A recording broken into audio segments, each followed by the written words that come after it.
attention to the scoreboard end zone, where the 2023 Woodland Hills Wolverines are about to enter the field. These Wolverines know a first impression is important, but this year it means just a little bit more. And these Wolverines are also aware if they want to be successful, they must follow the Buzzards, use their homegrown talent, and follow Wolverines home. Which is your skill, but fear none of them. Give everything you think you can. And expect your teammates to do the same. Because when you play basketball, you can't get it done.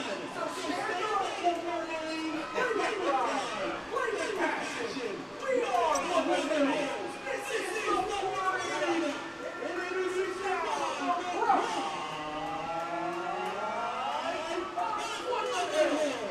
The 2023 Wolverines. Led by head coach Ray Harris and his staff.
It's a Whippeal Football Friday here in Turtle Creek, Pennsylvania at the historic Wolverina. Hi, I'm Eric Shuley on the call for you tonight, along with Jim Shuley here at the Wolverina, and we are very excited for Week 0 action as your Woodland Hills Wolverines get set to take on the Pittsburgh Central Catholic Vikings. We're just moments away from kickoff, and Jim, what a way to start off the season against a 6A powerhouse like Central Catholic. Yeah, the Week 0 and electing to play rather than scrimmage, both of these teams. Not really a rivalry, I wouldn't say, Eric, but nonetheless very close location-wise. Just a couple of left turns on Penn Avenue on the 5th Avenue, and you'll come upon Central District Catholic High School. And certainly ready to roll tonight. That's correct. Captains come out on the field for the coin toss. For Central Catholic, we have number 16, Anthony Specca, along with Peyton Wayner, Ty Uhas, and Tanner Fuchs. Big-time starters for the Vikings. And for the Wolverines, we have Andre Smith, number 42, a linebacker. Don Wilson, lineman number 54. Antonio Nash, number 60. And Marcus Williams, number 73 for the Wolverines. This matchup has been much anticipated, Jim, as we talked about. You know, Central, a 6A school. Woodland Hills, 3A by enrollment, playing 5A football. You know, I don't think that gets talked enough about in the world of the Whippeal. You know, what Woodland Hills does, playing up 2 levels. You know, you hear all the time about it with Aliquippa, but you never hear about it with Woodland Hills. And granted, it's newer with Wolverines, as, you know, the last time the 2-year cycle came out is when this happened. But still, you can't take anything away from the Wolverines. Playing up to 5A is very impressive. Made it to the semifinals last year. Probably played Pine Richland both times better than anybody played them all year after they went on their run. Of course, Penn Hills beat them, but after that, you know, Woodland Hills played them better than anybody. Total agreement there, Eric. And, electing to play up into the 5A, and a tough 5A, I might add. A very, very tough group of teams at the 5A level, and a lot of parity in that level, all in the upper echelon for sure. As we get set for action here, we see that Woodland Hills is going to be kicking off. Going left to right here. Jacob Mraz started all last year at kicker as a freshman. Very impressive year from Mraz, and we expect big things out of him. You know, Woodland Hills over the years has had some very good kickers. Sam Schifo, Mike Belcito, Rami Ben Sassi. Now Jacob Mraz hoping to join that club. Only a sophomore now. Very excited to see what he can do. Special teams has got to be a big point of emphasis here for the Wolverines, Jim, because we saw last year they struggled at times with containing teams. And when you have guys back there like Central does, and Xavier Thomas and Vernon Settles, they can be hard to contain. Yeah, they can, Eric, and I think it's a little bit of a help if Woodland Hills can at least keep them inside the 30-yard line, if that's possible. And, you know, we don't want any big run backs here to midfield to make matters worse. We're set. Mraz ready to kick. And we are off here in week 0. Kick inside the 5. And there's a flag already. It could be a block behind the back, but as we talked about, the problem we wanted to avoid was a big return, and Central takes the opening kick for a touchdown. We hope that this penalty is on Central Catholic. Another flag in the end zone, probably going to be excessive celebration there. Xavier Thomas took that kick back, but we're going to come back. Looks like it was on the Vikings indeed. And as we said, Jim, though, I think the excitement was too high for the Wolverines. You know, you got some very good players on that special teams unit, as I noticed numbers out there for the Wolverines. And that's something you can't let happen no matter what, even if you have a flag. It looks like they got saved, but you can't let that happen. Well, I would assume the excessive celebration flag is not going to be in existence here with the penalty. Back at the 30, make that the 24-yard line. I see the flag. Officials conversing here. Again, Wolverines need to shake off that too much excitement there as that opening kickoff got returned. And like I said, Central can do that. Last year against Penn Hills, they almost took the kickback for a touchdown, had a big return, and set them up for an easy 6 points to start that game against the Penn Hills Indians. And it is, in fact, a penalty on the Vikings. It's a holding call. Yeah, and we have that unsportsmanlike conduct, so it's like they could assess both. And okay. So they will start at the 11-yard line, and, you know, Woodland Hills has to take that as a major win. Take a deep breath, relax, and get this defense out there and get settled, because that's the complete opposite of how you wanted to start. Got saved. Now they have a chance to regroup and collect themselves and start out here with a good start on defense. Correct, Eric. He wasn't touched. I mean, there was just nobody around. I do think he was touched. I do think he looked like he broke through a few tackles. As we see the end of the replay here, and Corday Weems almost was able to catch him, but he did look like he broke through a few tackles there. As we get ready for play here, Peyton Wayner, third-year starter for the Vikings, in a shotgun formation with a bunch to his right. Sends a few men in motion. It looks like we have whistles here before the play. We'll see what's going on here. They could correct the ball placement, I think, Eric. And that's going to help Woodland Hills. It's going to go back. Okay, I guess they only assessed the holding, so they have to put the half the distance for the unsportsmanlike conduct as well. Yeah. So we're going to go back to the 6. So another break for the Wolverines early. So the officials weren't sure. I wasn't sure, but apparently, yeah, you do assess that. So we'll know that for down the road. Should it happen. It's unlikely, but back at the 6 for the Vikings. Waiter in the shotgun again. Give up the gut. Breaks a tackle. Breaking a few tackles there. A lot of yardage there. All the way up to the 15-yard line for the Vikings. Looked like Elijah Faulkner there, and they're going to go in the hurry up. Try and keep the Wolverines on their heels. Up the gut again. Couple yards for a first down goes Faulkner. Yeah, Woodland Hills ready for that. Ball placed at the 19. 1st and 10 for the Vikings. Peyton Wayner in the shotgun again. The hurry up. They're sticking with it. He decides to keep it on the RPO there. Nice run for Wayner over the right side. Another first down for the Vikings, depending on the spot. Oh, no. No, he's 6 short. He is a little bit short there. It'll be second down and about 3.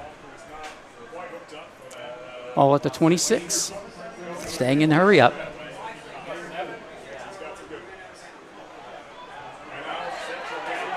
Flag's going to be, looks like that hurry up is getting to the Wolverines early, and it's not something that Central did much of last year. And as we will get to here, coaching changes on both sides.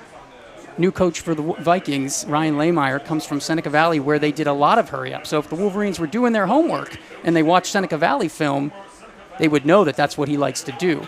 And they certainly could be prepared for it, but maybe just not exactly ready when it comes to game time here. But we're back up right on the ball here. First down and 10 for the Vikings.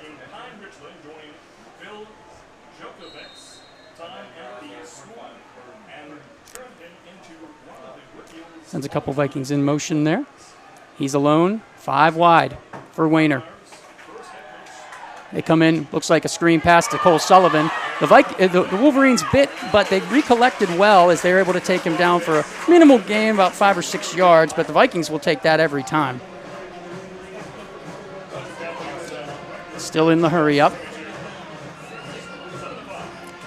Wayner has Faulkner to his right. He's got 2 left, 2 right. He's back to pass. He's going to look. Oh, he had Gonzalez deep. Steps up. Tosses it off to the left. Another first down for the Vikings. That goes to Jacob Sasick. And they will be over midfield at about the 48-yard line. And, Jim, this is pretty much what we expected from the Vikings. They're going to keep it moving now with Ryan Lehmeyer in there as head coach. Snap off to Sasick again. He makes a move, tries to cut back, gets up to about the 39 or 40, depending on the ball placement there. They will set it out to 40. It'll be second down and about 2. And, the Wolverines got to do something to slow him down here. They're just marching right on down the field. Give to Faulkner up the middle. He's got a nice hole. Another first down for the Vikings. That one goes up to about the 32-yard line is where they will place it. Move the change. Wayner gets his men ready. Another give to Faulkner. A nice run again. Taken down by Andre Smith there on the tackle, but not before another nice big gain for the Vikings. Looks like down to about the 23-yard line. It's going to be second and 1, I believe. Back up to the sticks again. Another nice run, first down. That time, Amari Shields. The 2 leading backs for the Vikings last year, Amari Shields and Elijah Faulkner, both back, along with quarterback Peyton Wayner. Wide receivers, Peter Gonzalez, Xavier Thomas, Vernon Settles. They got everything back, Jim. Mm-hmm. Another give to Shields, a huge hole off the right side. Down inside the 10. It'll be first and goal at the 8 for the Wolverines.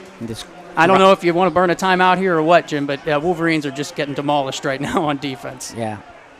They're not going to be able to get off the field here either. Okay, they call a timeout. No, that's going to be a flag, another legal substitution, I guess. Yes, it was. Because they had broken the huddle, so. Didn't have a chance to make the change. No. And this drive started back on the 6, Eric, so it's chopped up about 80-some yards here and all the way down to the 6-yard line. Penalty's actually going to go on the Vikings. Sorry to interrupt you there, Jim. Okay. Yeah, I saw the coaching staff from Central Catholic kind of react there, and it wasn't kind of a happy reaction, if you know what I mean. We got a false start there on the Vikings, and we'll back them up 5 yards. I don't know if it's going to make too much of a difference right now, but Wolverines have a chance to take a breath here and hopefully get a turnover or something as the Vikings get set to take on first down and goal back from the 13-yard line. Give to Shields. He makes a nice cut there as he did not have much room along the right side, but cuts upfield, gets down inside the 10 to about the 9-yard line. It'll be second and goal from there.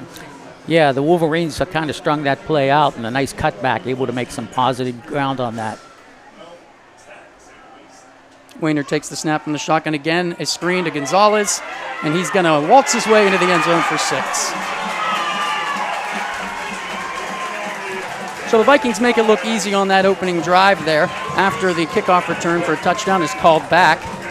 They got all the way back on the unsportsmanlike conduct and the holding to the 6, but they proceed to go 94 yards right down the Wolverines' throat on multiple plays. I don't think the Woodland Hills defense made one single play on that whole drive there, Jim, to really stop the Vikings. Certainly no negative plays other than the penalties that were called against Central. Looks like the Vikings may go for 2 here. Is this the old swinging gate here that Pitt used to use? Trying something a little different. Quick pass inside, and he's going to find his way in. They had him short. They sure did. They had Gatton stopped short, but he muscles his way into the end zone. It'll be 8-0 Central Catholic to open here. And as we mentioned before, Jim, new coaches on both sides of the field tonight. Brian Lehmeyer coming in from Seneca Valley, and he showed exactly what he did at Seneca Valley on that drive, keeping the tempo going. It wasn't as successful as Seneca Valley, but now coming in with the players and the depth and the experience that he has at Central, it worked to perfection on that opening drive. And it doesn't surprise me at all because, like I said, that's what he did before. He brought it over to Central Catholic, and it worked to perfection for Central for 6 and make it 2 more for 8. Made it look easy there, Eric, down the field. Combination of some swing passes, a couple of screens, and mostly on the ground there by the Vikings. Wayner handing the ball off mostly in that drive, and as you said, it was very effective. So they'll kick off here to the Woodland Hills Wolverines, down 8-0 with 9:06 remaining. So Central Catholic goes 94 yards there on the opening drive. No resistance from the Wolverines defense at all. And we'll see what the Woodland Hills offense can do. And this is another thing that's been talked about a lot in the offseason, coming in with new head coach Brian Tarrant and new offensive coordinator Cam Sadler. He did big things at Penn Hills when he was the offensive coordinator there, made a few other stops along the way, and he has helped out a lot of different high school teams in the Whitfield area, and we hope that Woodland Hills is next. Into the end zone goes the kick by Leck. So Wolverines will come out with a touchback here, and as we talked about, Woodland Hills with Cam Sadler at offensive coordinator, and they have some returning starters. Of course, if you know Woodland Hills football, you've heard about Cam Walter and Scoop Smith. Big-time sophomores for the Wolverines, started last year throughout the year. Cam Walter did not start the first 2 games, came in at halftime of the Gateway game, the second game of the season, showed a lot of poise and patience in that position as a freshman, did great for the rest of the year, and Scoop Smith was his main man at receiver, and they're both back now as sophomores, so that's a bright spot for the Wolverines, as well as some returning linemen and some other returning receivers as well, in terms Amir Brown being a big one, big skill guy for the Wolverines. As always, a lot of athleticism with the Wolverines, just that they are a little undersized when it comes to certain positions against the Vikings. Walter in the pistol. And it looks like we have a whistle. I don't know if I didn't see a flag get thrown. It looks like the officials are going to come over and have a chat with Lehmeyer. I don't know what this is about. Reset the play clock here. Back to 25 and having a discussion with him. I'm not sure why. This is interesting. You don't see things like that too often where they willingly come over and have a little buddy-buddy chat with the coach, as they do for Central quite often. But Lehmeyer, a quarterback in his playing days at North Hills, and as Eric mentioned, coaching in the area with a couple other teams.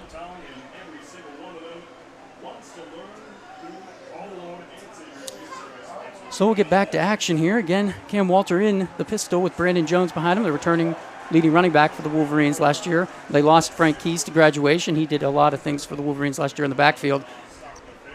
But a couple receivers back, as I mentioned, and a couple newbies who we will talk about as well through the broadcast tonight. Long time getting this first still getting offensive things play settled. Right, and the Central Catholic fans seem upset, but they were the ones who were getting the special treatment, so I'm not sure what they're upset about here. Cam Walter now in the pistol, brings Scoop Smith in motion to give to Brandon Jones, and he has breaks a nice tackle at the beginning, and he's able to get up to about the 35-yard line. Nice run on first down for Jones. Very nice run. He hit the hole, carried a couple of Vikings along with him for a ride, and picks up a first down on the first running play of the game for the Wolverines. Out to the 35-yard line, so a gain of 14 yards, 15. Definitely a nice cut there by Brandon Jones there. I couldn't tell if it was Specca who he made miss there, but it was either Specca or Sullivan right there in the middle. And 2 D1 recruits. Believe we might have a timeout here by Woodland Hills. Yeah, gives us a chance to recollect here, as the Wolverines had a rough start on defense. Certainly, you could tell they were very tired on that opening drive, and hopefully they can shake the jitters off after that and recollect themselves. But as far as the offense goes, we talked about some newcomers in Nico Andrews and Corday Weems, 2 receivers for the Wolverines that have joined the Woodland Hills Wolverines this year, and it's pretty exciting because they did big things. Nico Andrews, a transfer from Pine Richland, and Corday Weems, a transfer from Alderdice, both plan to be big parts of this Wolverine offense. So true, Eric, and of course a big test here for the Wolverines. Boy, if they can make an impression in this game against a team that's ranked statewide in Central Catholic, the teams in 5A will have to certainly take notice. It's okay. Being under the radar a little bit is not such a bad idea sometimes. Power pistol for the Wolverines. Give to Brandon Jones. Breaks a couple tackles off the left side, gets a couple yards there, about three yards there for Brandon Jones, up to about the 38. Yeah, he was hit originally, and he bounced it to the outside and made something out of nothing there, Eric. It would have been a loss maybe of a yard, or maybe a gain right up to the line of scrimmage. He converts it into a gain of 3, 2nd and 7 for Woodland Hills.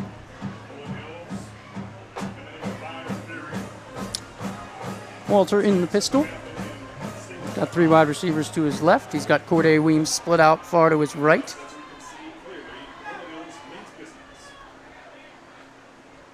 Play action. He's going to roll out. He's going to toss this off to Scoop Smith. Scoop's got room along the right side. There he goes, and I don't know if he's going to be caught. Down to the 15, the 10, the 5, the end zone. Touchdown, the Wolverines. There's 6, and I don't see any flags on the field. That's what we always look for, and there are no flags, Eric. Scoop just outran the coverage. Once he had the ball in his hands, he was gone. A couple of Central Catholic defensive players had somewhat of an angle on him, but with Scoop's speed, he was off to the races. Scoop is lethal with that ball in his hands. We saw it many times last year, especially in the playoffs against Franklin Regional. Had a couple big touchdowns in that game, and right there he just outran everybody on that vaunted Vikings defense. And just a nice play by Cam Walter. As you saw, he was getting pressured by Colson Gatton there, who, by the way, definitely a roughing the passer, definitely pushed Walter down, shoved him late. So it should have been a penalty on top of that, but we'll take the 6. Jacob Mraz looked like he moved a little early there. Going to go through. They're going to take the extra point there to Woodland Hills. I know it's early. I would have liked to have seen them go for 2 to show a little guts. Mm-hmm. I know that's just the gambler in me, but hey, you know what? You'll take it. A very nice pass and catch there by the Wolverines as they answer Central Catholic to make the score 8-7. I believe that was a 62-yard pass. You can take a look at the replay again, and we're going to see that hit by Colson Gatton, number 40. Watch him shove down Cam Walter way after the play. Just a dirty play by Colson Gatton there. But Scoop Smith takes the ball and goes all the way to the end zone, and again shows why he is so speedy and tough to catch. As you could see, Xavier Thomas huffing and puffing. Mm-hmm. He's another D1 recruit, but he could not catch Scoop right there. Oh. And he had the angle on him too, so I don't think he's going to want colleges to watch that film because Scoop just completely outran him. And Scoop's going to make a lot of players at 5A look awfully bad with his speed. Get him out in free air out there, Eric, and he can take it regardless of whether you have 3 or 4 guys in his periscope or whether or not he's got clear sailing. He can make guys miss, and with his speed he can get by rivals very easily, as he displayed on that particular play. We've got 7 minutes and 21 seconds remaining in the second quarter. Jacob Mraz getting set to kick off here at the 40-yard line, and now I hope special teams had a long chat after that first kickoff return because they got bailed out with a couple penalties there, but now they have a chance to redeem themselves, stay in their lanes, stay focused, and keep the Vikings hopefully inside the 20 or 25.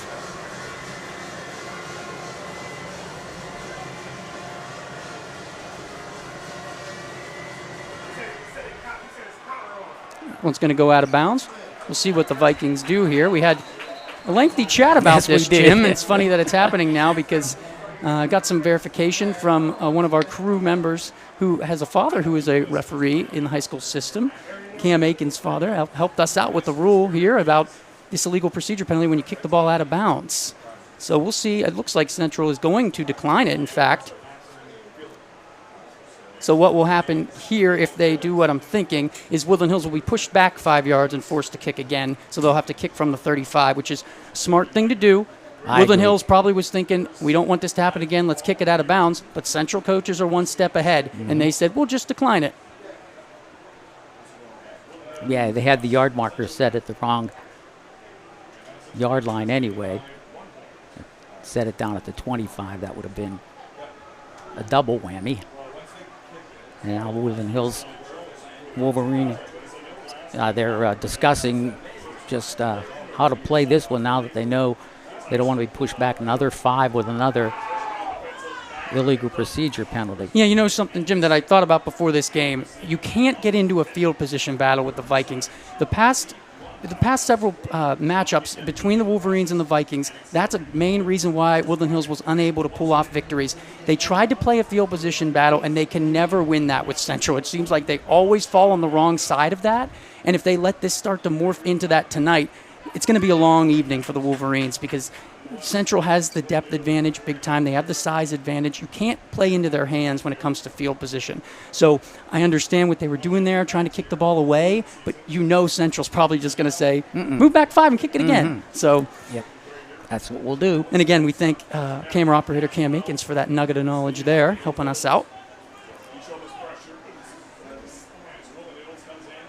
Reason that came up, I should probably clarify, is because it's happened numerous times to Woodland Hills in past years with dangerous return men right now, like Amir Brown and Scoop Smith. Teams have often tried to kick away, and Woodland Hills in past years, the past several years, has just said, we'll take it at the 35, but we often said, make them kick it again, if they squib it or whatever. But it would have us going crazy up in the stands. We always wanted to see Woodland Hills force the opposition to kick again in situations like that, and that's exactly what we're living through right now. Is Central Catholic has just said, nope, we'll make you kick it from the 35. So Jacob Mraz gets set. We'll see if Woodland Hills has Mraz squib here to keep it away from Settles and Thomas, or if they say just use that strong leg and see how deep you can get it.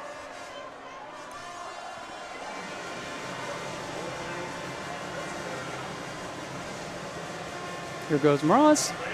He's going to kick it to about the 14. It's dropped there, but picked up again, and Woodland Hills unable to make tackles when they should, and great field starting position for the Vikings. At the 45-yard line, their own 45.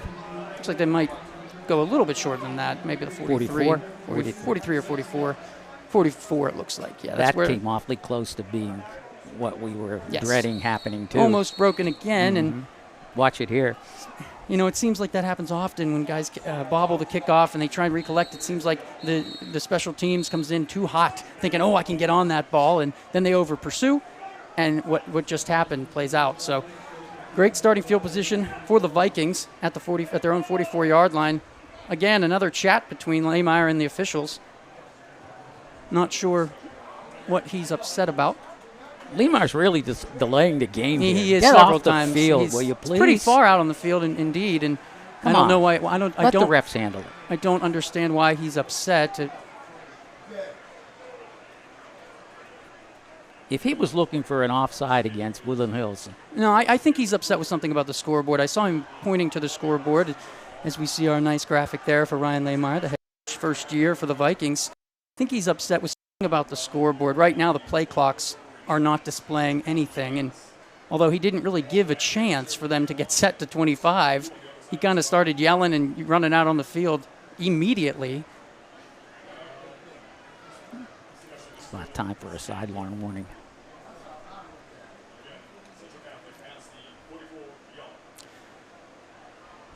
Looks like we're getting resettled here.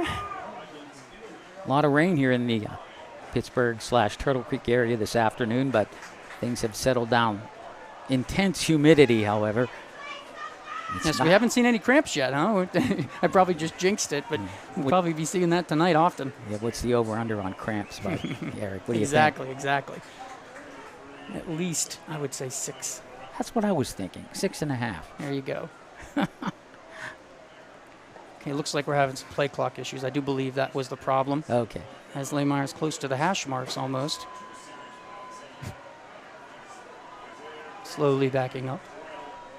You know, if you're in a position like Ryan Leymeyer's complaining about something at a stadium, I think you better watch yourself because Central Catholic doesn't even have a home field. So you probably should hold on a little bit before you start complaining about problems at home field. And this is a newbie for Woodland Hills, too. Right. The play clocks are new, the scoreboard is new. Everybody's getting used to things. It's got to be, you got to have a little bit of patience and remember this is high school football here, and we're not at Acrisure Stadium.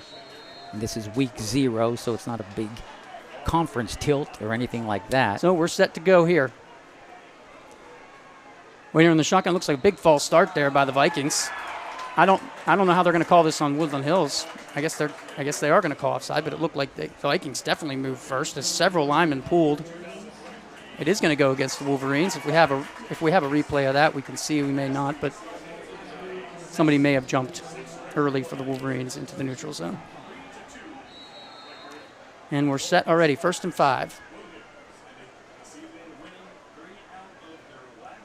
Situation we don't want to get into here, 1st and 5. Ball thrown 49 for the Vikings. Wayner in the shotgun. Does a little spin there and goes down with the slide. And, you know, that's something you just can't let happen if you're the Wolverines. You know, let Wayner, it looked like a miscommunication. He does a slow spin, and then he's still able to run for a first down. The guy, speed is not his strength. As they're back up to the line quick. The chains aren't even set yet. I think the Vikings need to calm down here. First down for the Vikings. Stuffed up the middle there. Not much doing for Amari Shields, about maybe a half of a yard. But I think they're upset with the chain gang, and I do think they need to understand that Central isn't paying them to move the chains as fast as they possibly can. No. So they need to calm down. That's a labor of love, too, Eric, on the chain gang. So you got to give him a little slack on that. 2nd and 9. Wayner with the fake give. He's going to go deep. He's got Sasek, it looks like, just out of his reach. Jacob Sasek took a dive at it, but unable to collect it there. About a step too long. Would have had to have laid out and made a fantastic catch to come up with that. But he did have a couple of steps, maybe a step, than being generous by saying a couple of steps. And Brandon Jones was in the coverage there and did a pretty good job for somebody who really hasn't been caught in deep coverage like that ever in his career for the Wolverines. It's a key down. Here's a flag here. It looks like it's going to be on the Vikings. It should be for illegal motion, I would think. Or it's just a false start. Back the Vikings up 5 yards. Push them back to midfield here. And here's a big moment. This is the first 3rd and long for the Wolverines defense on the season. 3rd and 15 or 14. So the Wolverines have had trouble with this in the past, and you got to watch the screen here, I would think. Watch a little slip screen. The Vikings like to do that, and Lehmeyer like to do that at Seneca Valley. So I don't think much will change here. Watch Sasek maybe coming along the inside here. And the Wolverines jump into the neutral zone, but it might have been caused by movement by the Vikings. Wolverines are clapping, so they seem to know that they were drawn off. So the umpire is going to mark 5 against Central Catholic. Yeah, it looked like when Lanier Butler jumped there into the neutral zone, there was a reason for it, and it looked like somebody the center did a little flinch there with the ball. Now, we don't want to give 9 or 10 here, Eric. That puts them in no man's land and a possible going for it on 4th. So a short gain keeps him in punt formation. Wayner takes the snap. He's got plenty of options. Sasek with a nice grab over the middle. And exactly what you said we had to avoid, Woodland Hills lets happen. So it'll be 4th down and about 5 at the 40-yard line, and you know they're going for it here. And that's just, again, you can't let that happen. Too much yardage on a 3rd and long. And again, Woodland Hills drops several into coverage there, and I think that's the mistake. You know, you got to go after the quarterback there. Attack him. That's how you're going to beat Wayner. Very few times in his career at Central Catholic has he faced a lot of pressure back there. And one of the main times, right here at this field 2 years ago against Imhotep Charter in week 0. Wayner was only a sophomore, yes, his first starting game, but he faced so much pressure, and you could see how uncomfortable that made him. And he has a little bit more experience now, but still, some of that doesn't change, and the Wolverines need to get after him and cause some havoc and wreak some havoc in the backfield on Wayner. So 4th down, Wayner over the middle. He's got a man caught easily by Sullivan. Just, again, the Wolverines very soft in the center of the field there. Again, not rushing Wayner hard there, and he's able to easily find Sullivan for a 1st down. Yeah, Wayner delivered the ball right on target into. He has all day to throw. That's the main thing. If you're not rushing him, he's going to have all day, and he's going to be able to make those throws. Shields tripped up a little bit, but able to scoot forward for a few extra yards there. He got about 7 or 8 on that, Eric. Comes a 2nd and short. Mm-hmm. Still in the hurry up here as they bring Faulkner out to flank Wayner to his left. Takes the snap. He holds it this time, does not give it to Faulkner, and Wayner has running room as he slides down late, and I'm glad there was no penalty there because he went down. Yeah, that would have been. And we got a cramp. Yep. I think we might have two injuries here, and that's not good for the Wolverines. 2 of their main starters on defense are down right now. Michon Rose and Zykir Moore, although hopefully that looks like a cramp. Excuse me. I'd like to say. You pretty much described this drive as you're a Woodland Hills fan. Exactly. So we'll take a moment here again. We talked a little bit about the fact that we have 2 new first-year head coaches on both sides of the field. And again, Cam Sadler joining as an offensive coordinator for the Wolverines, but a returning face in Chris Edmonds on the defensive side of the ball for the Wolverines. So you see some similarities to past years. You see some new things, but one thing that I really want to see the Wolverines do is rush that quarterback. They haven't used the speed of the linebackers in years past, and right now they're not doing it either. The linebackers in the past have just decided to sit back and cover the maybe 4 or 5 yards off the line of scrimmage, and they really were showing themselves to be pretty much a non-factor. But if we can get those linebackers to start coming on occasion and maybe tease a little bit with the films that the teams are watching and keep them on edge. Yeah, we see Zykir Moore getting off the field there under his own power. Just a bad cramp, I would expect, for Zykir Moore, who's a big-time sophomore for the Wolverines. Started all year last year at defensive end. Did a great job for the Wolverines. As we say these things, you have to remember it is week 0. They're going to get better. This is a learning experience in this first game against possibly the best team in the state between Central and St. Joe's Prep. Some may argue North Allegheny's up there. There are a few others in the state, of course. But in the Whippeal, this could very easily be the best team. So a big test for the Wolverines. So you have to take it easy on them a little bit here in the early going. Yes, for sure. Wayner in the shotgun. 1st and goal at the 10-yard line. He takes the snap. Looks out, he finds Faulkner, who is hit hard, only for a couple yards there by Brandon Jones. A nice tackle by Jones. Jones came up and good low tackle stop. Jones, a key contributor for the Wolverines on both sides of the ball last year. Fought injuries on and off, but played most of his time on the offensive side at running back. Did not see much defense last year. Give up the middle to Faulkner there. Not much doing either. So it'll be 3rd and goal. From the 5-yard line. Course. About the 6, I think they're going to put the ball, so helps the Wolverines a little. 3rd and goal with 3:40 left in the first quarter. Wayner with Faulkner to his right in the shotgun. He takes the snap. A nice little nifty give to Faulkner, who's going to find his way into the end zone for a touchdown. I'm surprised. That didn't look like he got the pylon there, but looks like the official gives it to him after some hesitation. And the Central Catholic Vikings get 6 more, 14-7. Looks like they will go for 2 again.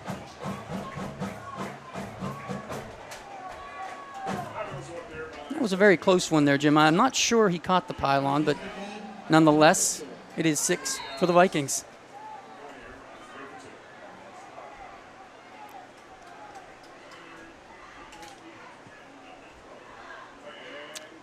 As they go for 2, some jostling and fighting there in the corner, and it looks like they're going to call pass interference, but I tell you what, that was all Cole Sullivan who initiated that contact there in the corner of the end zone. Yes. And I don't understand how you can call pass. Oh, there we go. Yeah. It is against the offense. And that was a great call right there because Sullivan initiated that contact between the two. He extended his arms, and it was clear as day that was pass interference on the Vikings. A good pickup there, Eric. Yeah. When it happens, you assume it's defensive, but right, and that's where your mind goes automatically. And I hope I think that was Amir Brown there. It looked like he was a little shaken up after the play, and we hope he's okay. We talked about this is week 0. Of course, a non-conference game. The unique thing about week 0 is that it's the only game that the WPIAL allows coaches and athletic departments to schedule themselves. The rest of the season is scheduled by the WPIAL. Of course, you have to play your conference games no matter which class you're in. And then the non-conference games outside of week 0 are scheduled by the WPIAL. There is some input by coaches. They reach out to the coaches and they get some teams they want to play or they don't want to play. So they get some feedback from the coaches. However, this week 0 game is always the game that coaches and teams can schedule themselves. So last year, of course, the Central Catholic Vikings took on St. Edward, a major powerhouse out of Ohio, lost that game, I believe, 42-10. And the Wolverines got a victory against William Penn York last year. It came down to the final play. Great tackle by Kellen McDonough in that game to save it, who is now part of the Eastern Michigan football team. And Woodland Hills had a good start to their season last year after that. But again, it's week 0, so they can schedule it themselves. Next week, the Vikings will travel out to Cleveland and play the St. Ignatius Wildcats before they get into conference play.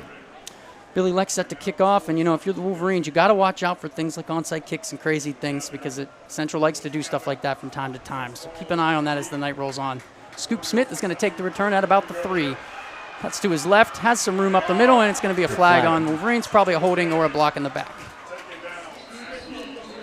He takes it up to the 28, but it is going to come back, and this is going to be some rough starting field position for the Wolverines. Yeah, probably somewhere around the 10-yard line, if indeed that is the call. And 99% of the time, that's what you have on this kind of a play. Receiving team. Nope, no flag on the play. It is waved off, so Wolverines will start at their own 28. That's good. Inadvertent flag. Picked up about, 18 yards on that inadvertent flag. Scoop, one of those big-time weapons for the Wolverines, as you see him spin out of a couple tackles, break a couple tackles, and you see his stature, and you don't think much of it because he's a smaller guy, but my goodness, he is strong and he is fast. He packs a punch to Scoop Smith, and whenever he gets the ball in his hands, he can always go the whole way. And you see Amir Brown here on the near side. He was just kind of working out his arm there on his left arm, and I was worried about that after that little jostle with Cole Sullivan in the corner of the end zone. Power pistol for the Wolverines. Ball to 28.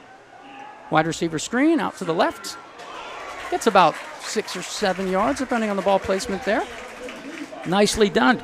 Up to the 35. It is 7 yards. So nice out there to Corday Weems.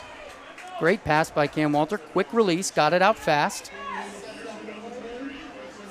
And they're keeping things pretty simple right now with Woodland Hills. A lot of these plays we saw last year. So I think Cam Sadler's just trying to ease into things. He doesn't want to show too much too early.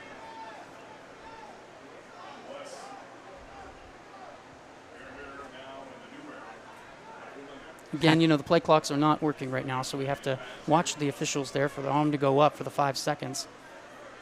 Walter sends Smith in motion on the jet sweep. He takes it, follows a couple blockers, and he gets up to about the 41 for a first down. Nice little stutter step there by Scoop.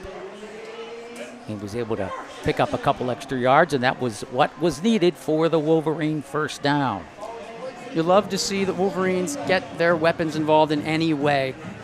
Get Scoop Smith the ball no matter what way you do it. You got to get the ball in his hands. That was a big thing last year, and we're seeing it start this year as well. Amir Brown, Scoop Smith, Nico Andrews, those guys, you got to get the ball in their hands. I haven't seen Andrews yet, so I'm not sure if he is active tonight. I know I saw him warming up, but he may not be active. Jim Smith. Nice throw by. Nice job by Walter there. Fakes the give, pulls it out, and right across the middle to Corday Weems for a nice gain of about 8. As they approach Central Catholic territory at the 49-yard line at just a little over a minute remaining in the first quarter here at the Wolverina. And I think you'll see the offense start to change and evolve as the season goes on. You know, they have limited time to work together, so, you know, Cam Souther can only do so much in his position. You know, camp was just a week and a half ago, and, you know, they had heat acclimation. They got so much going on. So as the season goes on, you will see the offense really start to evolve. I believe it. And they're doing all right now with some simple plays against, like I said, a vaunted defense here with the Vikings. Jones takes the Wildcat snap. Hits a nice hole there. Gets up to about the 45. And I tell you what, Anthony Specca there, that was they blew the whistle a little bit early, but Anthony Specca with excessive force there, jumping on top of the pile. I think that's completely unnecessary. You know what he was trying to prove on that one. As Ty Uhas is going to come off the field, his helmet came off, so he has to sit out of play. But if we watch again on the replay, if we have the end of it, you can see Specca jump on, and it's just a little bit ridiculous, I would think. I don't think it's necessary. And you know what? He's the one who has to be careful because he's got, you know, Division I offers, and he's headed to Penn State. And if he gets hurt in a situation like that, could cause some problem for his career. And coaches may not be too happy with that kind of thing. Walter in the pistol. 3 wide receivers to his right. Gives it to Jones. Thought about pulling it out, but didn't. It probably would have been wise as Jones makes a nice move around Gatton, but taken down for a huge loss on that play. And there's a flag after. I don't know if there was a push or something, but looks like it's going to go against the Wolverines. And that's probably going to be another 15. Is that a spot foul, or would that be from the line of scrimmage? Depends on whether the play was still occurring. I believe it's going to be from the spot because it's an unnecessary roughness, unsportsmanlike conduct penalty. You know, they changed the rule with the holding. If there's a holding in the backfield, it's not a spot foul anymore. It goes from the line of scrimmage. But in a situation like that, although I guess there is no flag. Or no. Okay, now they waved it off. Yeah, I was going to say they weren't walking backwards, so I guess they did decide to wave off the flag. I'm not sure what happened there. Looks like they maybe just gave a warning if there was some pushing and shoving, which you expect in a game like this. You know, I know they haven't played for a number of years, but this was a big-time rivalry in the past, and trying to renew that rivalry now. And you're going to see some passionate plays like that, pushing and shoving after the play, as Specca showed with jumping on the pile. Walter in the shotgun. Fakes, he throws across to Amir Brown. The play took a little too long to develop, but Brown does a nice job to break a tackle and make something out of nothing, and gets only about 2 yards or a yard, but at least avoided the loss. Would have been a loss of about 4 or 5, Eric, if he's hit immediately and dropped, but he was able to turn his body and be able to pick up a couple of yards. Right at that point, he's able to shred a tackler, and he's knocked out of bounds. The clock stops, and it is, I do believe, the end of the first quarter. We're showing zeros, but it might be that. Yeah, the officials might be holding the time now because I know we haven't had the clock. Can't be too far near the end of the first, though. Yeah, we have to be very close. Walter getting rushed, and he's going to go down. Big-time sack there. As Specca comes in for the sack. Just little resistance there from the Wolverines' offensive line, and this is a 4th and extremely long for the Wolverines.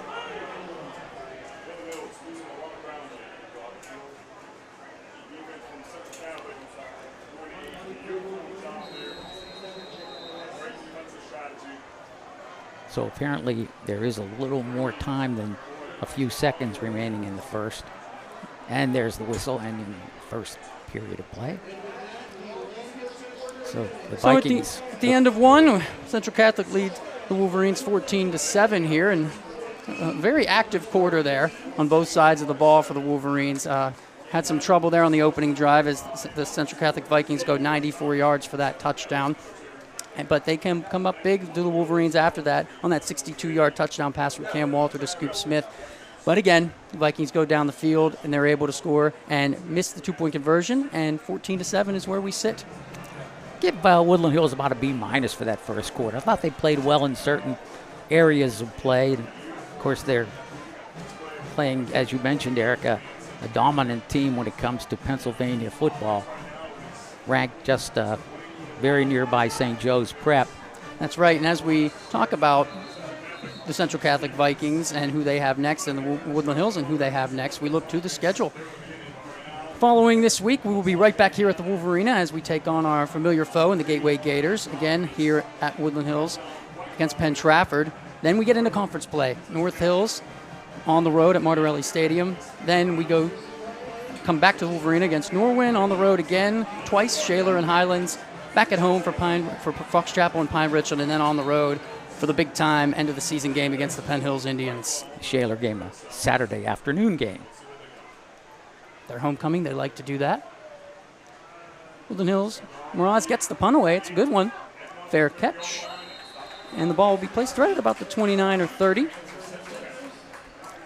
Okay, the Wolverines need to dig their heels in here, Eric, and get a 3 and out. That would be very much on the positive side in what is kind of a small sample size of the 2023 season. There's Scoop Smith scooting down the sideline for the lone Woodland Hills score.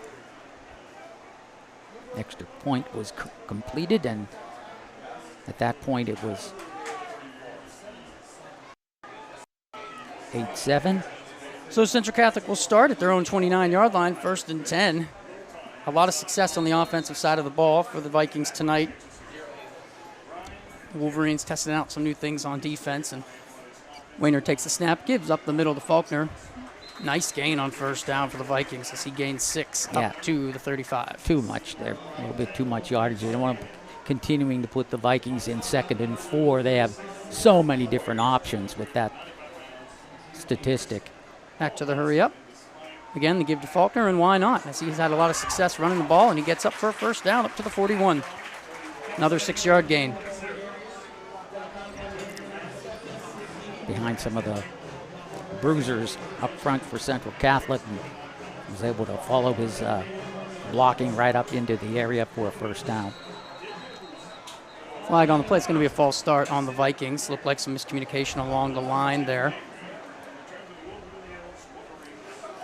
And once again, Lehman's questioning one of the officials on the sideline.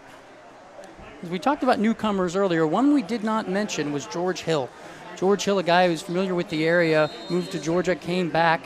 Now a junior with the Wolverines, right there at middle linebacker, number 4. He did some great things in Georgia. You watch his film, man, he was dominant. And the Wolverines are excited to have him at the center of their defense now. Wayner looks deep as he sees Gonzalez, and hope there's no flag on that play because there certainly shouldn't be. Underthrown by Wayner. And Corday Weems has got to be careful here. He's chatting with Gonzalez.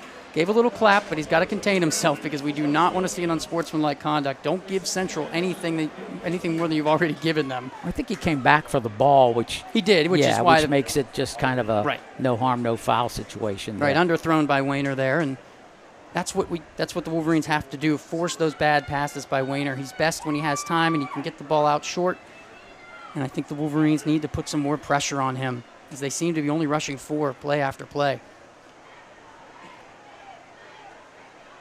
Give to Faulkner up the gut, and he is brought down quickly. Great tackle by Zykir Moore right there. And again, it looks like he might be cramping up. Moore has had some major issues with the cramping tonight, and he makes a big play there, but he's down on the field, and we hope it's a cramp, of course. Nothing else more serious. And as we talked about that schedule for the Wolverines, like we said, they have time. They have non-conference games to get their feet underneath them. They're all tough, though. That's the thing about a game like this. You got to give Woodland Hills so much credit for coming out in week 0 and scheduling an opponent like Pittsburgh Central Catholic. Like we said, possibly the best team in the WIPU, and you out like that as a team that's 3A by enrollment, playing up to 5A, and you take on Central in week 0. You got to give them a lot of credit there, and especially with the new coaching staff. Young players learning so much, and they've done a great job tonight in containing themselves and keeping themselves in this game right now at 14-7. And following this week, as we said, the Gateway Gators come into the Wolverina. So many epic battles over the years against the Gators. Like we said last year, that was the game when Cam Walter came in at halftime. And Woodland Hills obviously lost that game 21-0, but did a great job to stay in that game as long as they could. It was 7-0 very late. Late touchdown by the Gators and then a late pick 6 ultimately made it 21-0. But Woodland Hills really showed a lot of promise in that game. And as we saw, they ended up going to the semifinals while the Gators were knocked out in the first round at home in the playoffs.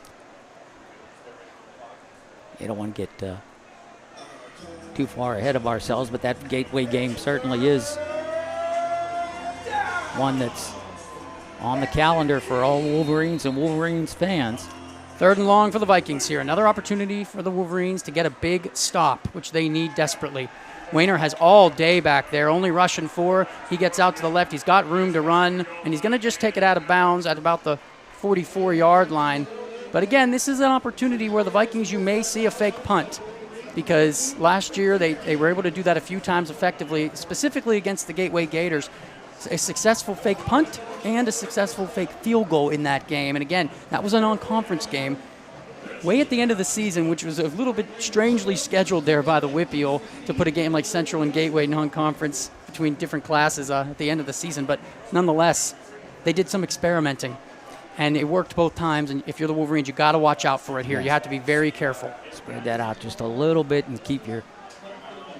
Okay, it's going to be kicked away. Punted away, and back there's Brandon Jones as he calls for the fair catch, and had to kind of hold your stomach there a little bit as Jones looked a little bit uncomfortable with that ball coming in. He's not back there very often. Last year, I don't know if Brandon Jones returned 1 punt the whole season, if I recall correctly. Again, he was fighting injuries back and forth, but Scoop Smith was the main punt returner last year, along with Isaiah Greer, who graduated for the Wolverines. But Woodland Hills will start here, I think, right at about the 20-yard line.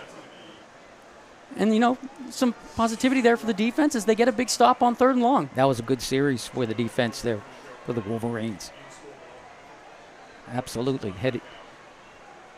Spearheaded by a penalty and some nice defensive play. Back to the power pistol go the Wolverines. 1st and 10 at the 20. Cam Walter takes the snap.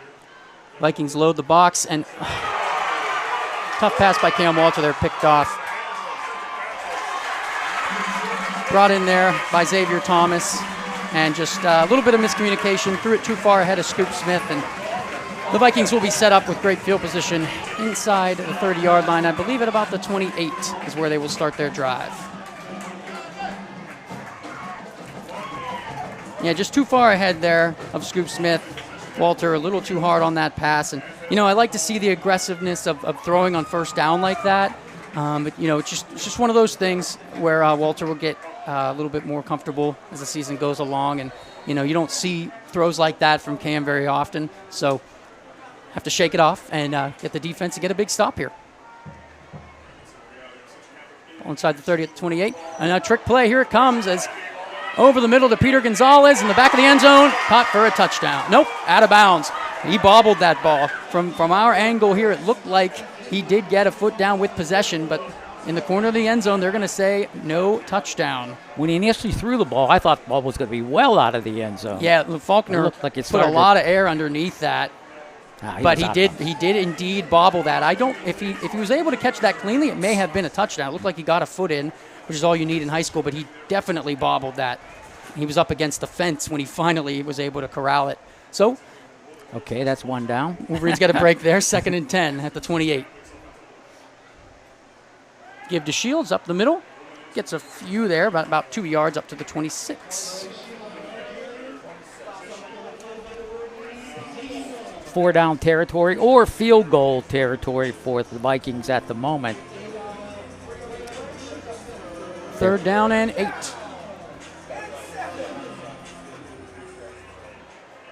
Wayner fakes on the give. He's going to look over the middle. That one's high.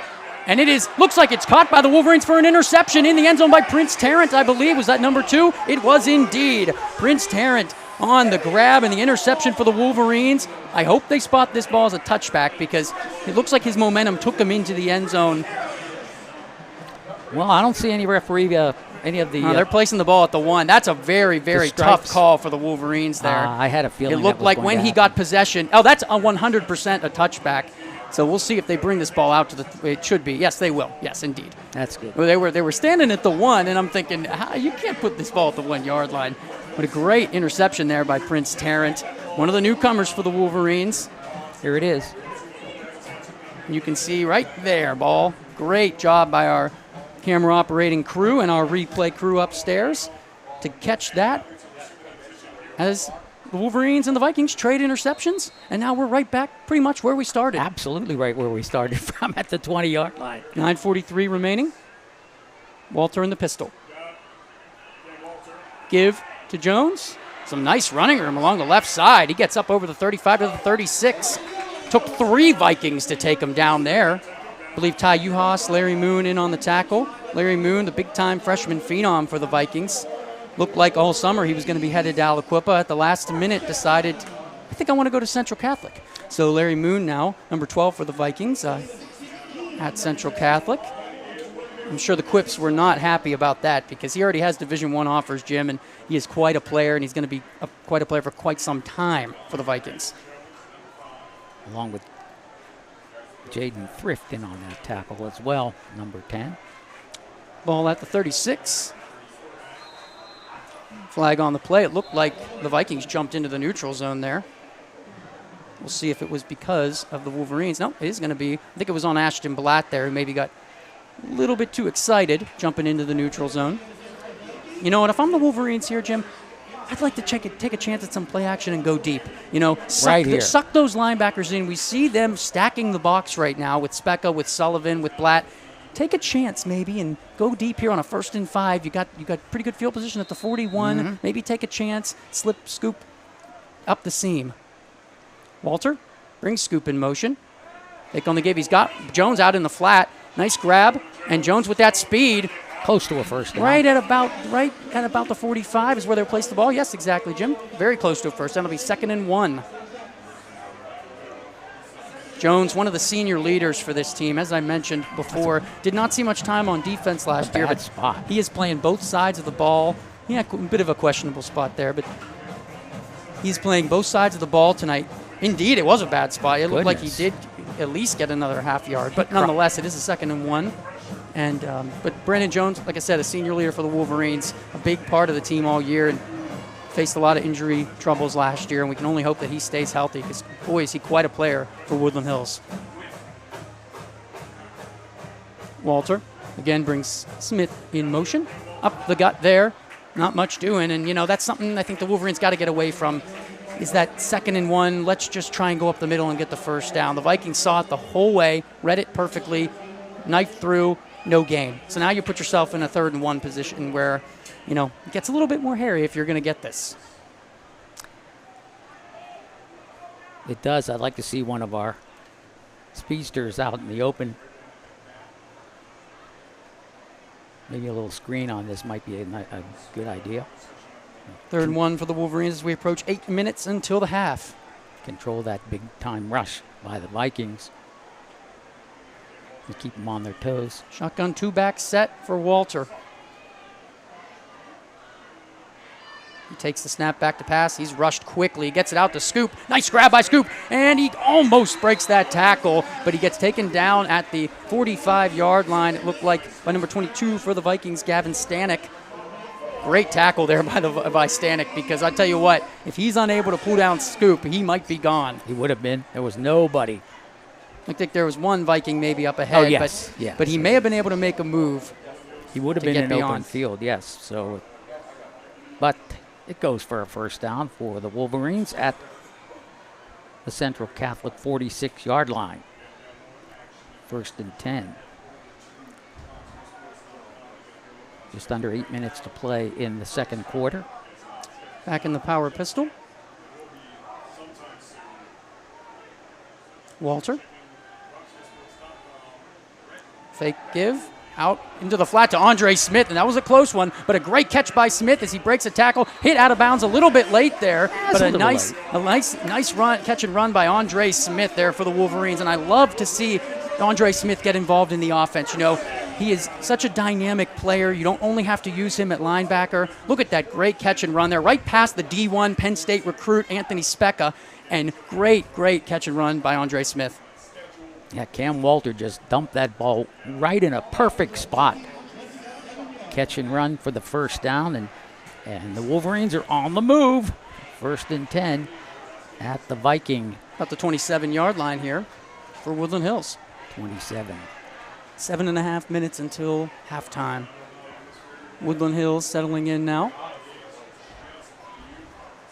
Elijah Nesby, the back for the Wolverines. Cam Walter in the pistol formation. He's got Scoop out deep to the left against Larry Moon there. Give to Elijah Nesby, not much doing up the middle, but he'll make a couple yards there on the handoff.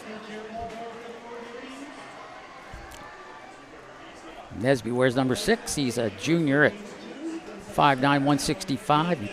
Running back also can be called upon to play safety. Ball at the 25-yard line, gain of 2 yards for the Wolverines.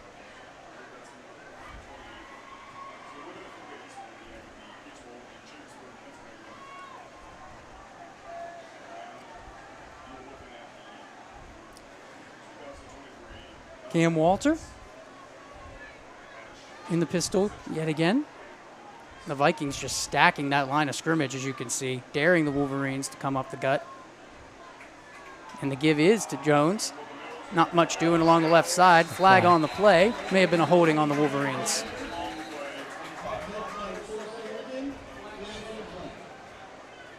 And he's going to back up the Wolverines here.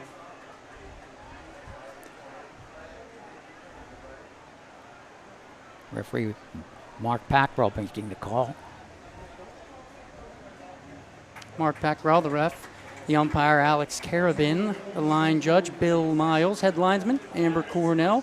Field judge, Tom Lazar. And side judge, Billy Miles. The crew for tonight. So that one's going to hurt the Wolverines big time as it goes back to the 35-yard line. I'm surprised they didn't decline that. I don't know. 2nd and 10. Yeah, I guess they're trusting their defense here. As we take a quick look at Brian Tarrant, the first-year head coach for the Wolverines. Walter in the shotgun. Jones to his left. He's going to look deep, and he holds up and then decides to still throw it to Scoop Smith, who makes a great cutback, curls in, and gets a great catch there along the sideline. Scoop Smith. That's why he's just so hard to cover, Jim, because he can do things like that, stop on a dime, and make some very good defensive backs look foolish.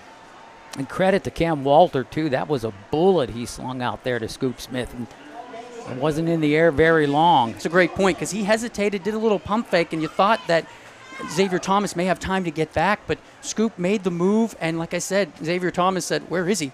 And there he was, and a great throw by Walter gets the Wolverines a big, much-needed first down. At the 16-yard line. 1st and 10, Wolverines.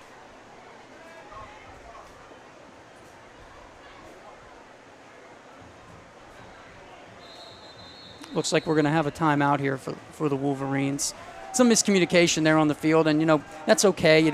You're getting close to halftime here. I believe the Wolverines, that is only their 2nd timeout, so they will still have another one remaining to call. As we take a moment to catch a look at even though this is week 0, we got to look at the Northeast Conference. Obviously, nobody's played a game yet. Everybody's starting tonight. But Woodland Hills in that tough Northeast Conference, you never really have a good week off against anybody, as Woodland Hills, again, ends the season with Penn Hills and, you know, Pine Richland, the defending Whitfield and state champion. You got North Hills, always a tough draw, getting stronger out there. Shaler, so many starters back, quarterback, running back, the big Drake London, the tight end wide receiver for Shaler, he is back. And then, you know, Fox Chapel is an up-and-coming program rebuilding. Yeah, they're rebuilding this year, Fox Chapel is, but the top 5 in 5A in that conference, any one of them can jump up during any given week, and I know that's cliche to say that, but it truly is the situation. There is no real outlier in that 5A that would say normally, oh, well, definitely they'll win the conference. You can't really even say that. Exactly. That's why a game like this is so important, Jim, because you're playing possibly the best team in the Whitfield, so it really prepares you. And you're playing them at the first game of the year when, you know, you got jitters, you got a whole new coaching staff, you got lots to get used to.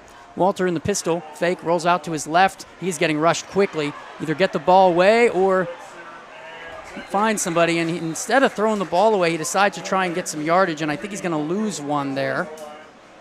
He is all right. Yes. That is the main thing. Took a while for him to get up there, and I kept looking because it's kind of... Have to hold your breath there for a second. It's out of our eye shot down in that corner. He's certainly the engine behind the Wolverines offense, so you hope that Walter is okay. And that was another pretty late hit there by the Vikings. And, that's how they play. You're used to it. So Walter, again, decided not to throw that ball away. But no harm, no foul, as the Wolverines pretty much have 2nd and 10 here. It's like basketball, Eric. If the officials let them play, they're going to play until they get stopped. In the pistol, Walter gives to Jones. Not much doing up the middle. Makes one man miss, but only a gain of about 1 or 2 there. So it's going to be 3rd down. Now you're in 4-down territory here. You got a good kicker in Jacob Mraz, but I think I would guess the Wolverines would go for it if it's manageable on 4th down. If they don't get any gain here or something like that, they may bring out Mraz, give him some work again, since this is a non-conference game, meaningless toward the playoffs. But if they're able to get close to the 1st down here, you may see Tarrant roll the dice. Ball at the 14-yard line. 3rd down and a long 8. How about we just get the 1st down right here? Oh, well, that would be wonderful. We'll see what the Wolverines can draw up here to attempt to get that 1st down. Walter in the shotgun with Nesby, it looks like, as his sidecar to the right. Takes the snap, rolls out right immediately. He has Smith scoop with a nice catch, but just nowhere to go as he is hit quickly by Colson Gatton. Very nice job by Gatton covering as a linebacker, covering a speedy guy in Scoop Smith. But, just where Scoop caught that ball, it was just he had nowhere to go. Gatton was all over him. And he had too much momentum going towards the sideline. Right. Makes a nice catch with his hands and brings it in, but here comes Mraz in for the field goal attempt. They are going to attempt the field goal. It is a bit long for a 4th down to go for it. This will be a 29-yarder. Slight angle to the left. Mraz up. No good. We did not have a very good angle there, so it was hard to tell. I think he missed it to the right, Eric. I don't think he got it over. Looks like Mraz to the left. Does indeed miss the field goal. So, again, in high school, the ball will come out to the 20 on a missed field goal. Yeah, he missed it slightly right. He didn't miss it by much. Plenty of leg, there was no doubt about that. But hate to see the Wolverines come out of that empty-handed, because it was a very nice drive, and they have to shake that off, because you want to get points every opportunity you can against a team like Central Catholic, and right there to come up with no points, that's a tough pill to swallow. 4:53 remaining until the half, so this is a big opportunity for the defense. Maybe get a turnover, get a big stop, get them 3 and out, and get the ball back in the offense's hands. Vikings have really thrown off the Wolverines tonight with their no-huddle, hurry-up offense, that's for sure. There's that nice interception. Prince Tarrant made a great adjustment there to make that interception. Wayner in the shotgun. Faulkner moves in motion to his right. Back to pass, looks for that screen. Cole Sullivan makes a nice grab there. There's going to be a penalty on the play. I'm not sure if this is going to be potentially an illegal man downfield or a hold. Looks like a hold. Right in the middle of the offensive line. The Wolverines had that read very well. It just, they kind of froze in position there, and once Sullivan made that catch, he had room to run up the center of the field. Back to the 10 it goes. 1st and 15. Or 1st and 20, I should say. You could see Zykeer Moore there. I think he just got caught. Was unable to catch up to Sullivan there, but backs up the Vikings. 1st and very long here. Oh, boy. What empty set for Wayner. Turnover. Love to see them go after the Vikings here. And Wayner in the backfield. Gives it to Faulkner. He's got room to run, and big hole there over the right side. And a huge gain for the Vikings. And, that's just, I don't see how you can let that happen in a situation like that on a 1st and long, and kind of just goes off tackle and easily breezes to a very large gain now, a 2nd and about 4. There were no Wolverines within earshot once he came out of the backfield. Right there, he's got clear sailing, picks up a block, and is able to make the 1st down. Early whistles there. It looked like Gonzalez moved early, split out wide, but I think they're going to get the Wolverines here. I got fingers pointing both ways. Yep, it's going to go against the Wolverines. It'll be a 1st down for the Vikings.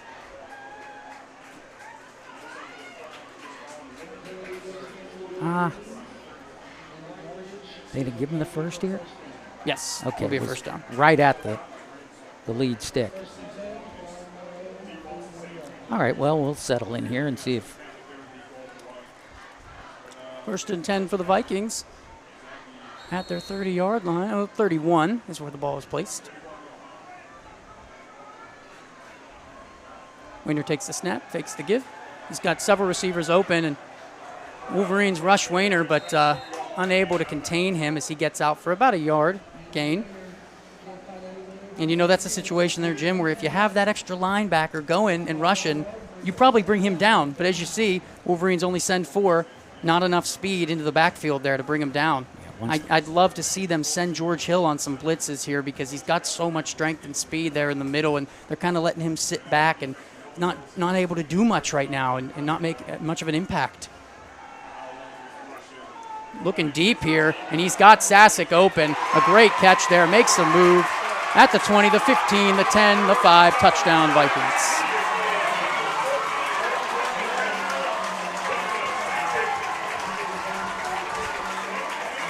And they did it with an illegal motion there by the Vikings. Somebody jumped there a little prematurely out of camera. It was not caught, and again, Weiner all day to throw the ball, and Brandon Jones just did not. I think if he turns around, he's able to maybe even make an interception there, but nonetheless, 6 more for the Vikings. It is 20-7 as they will go for the extra point here to try and make it 21-7, and again, it's exactly what the Wolverines had to avoid, getting close to the half. They had to get a stop. Now this is getting to the point where it might be too much for the Wolverines to make up.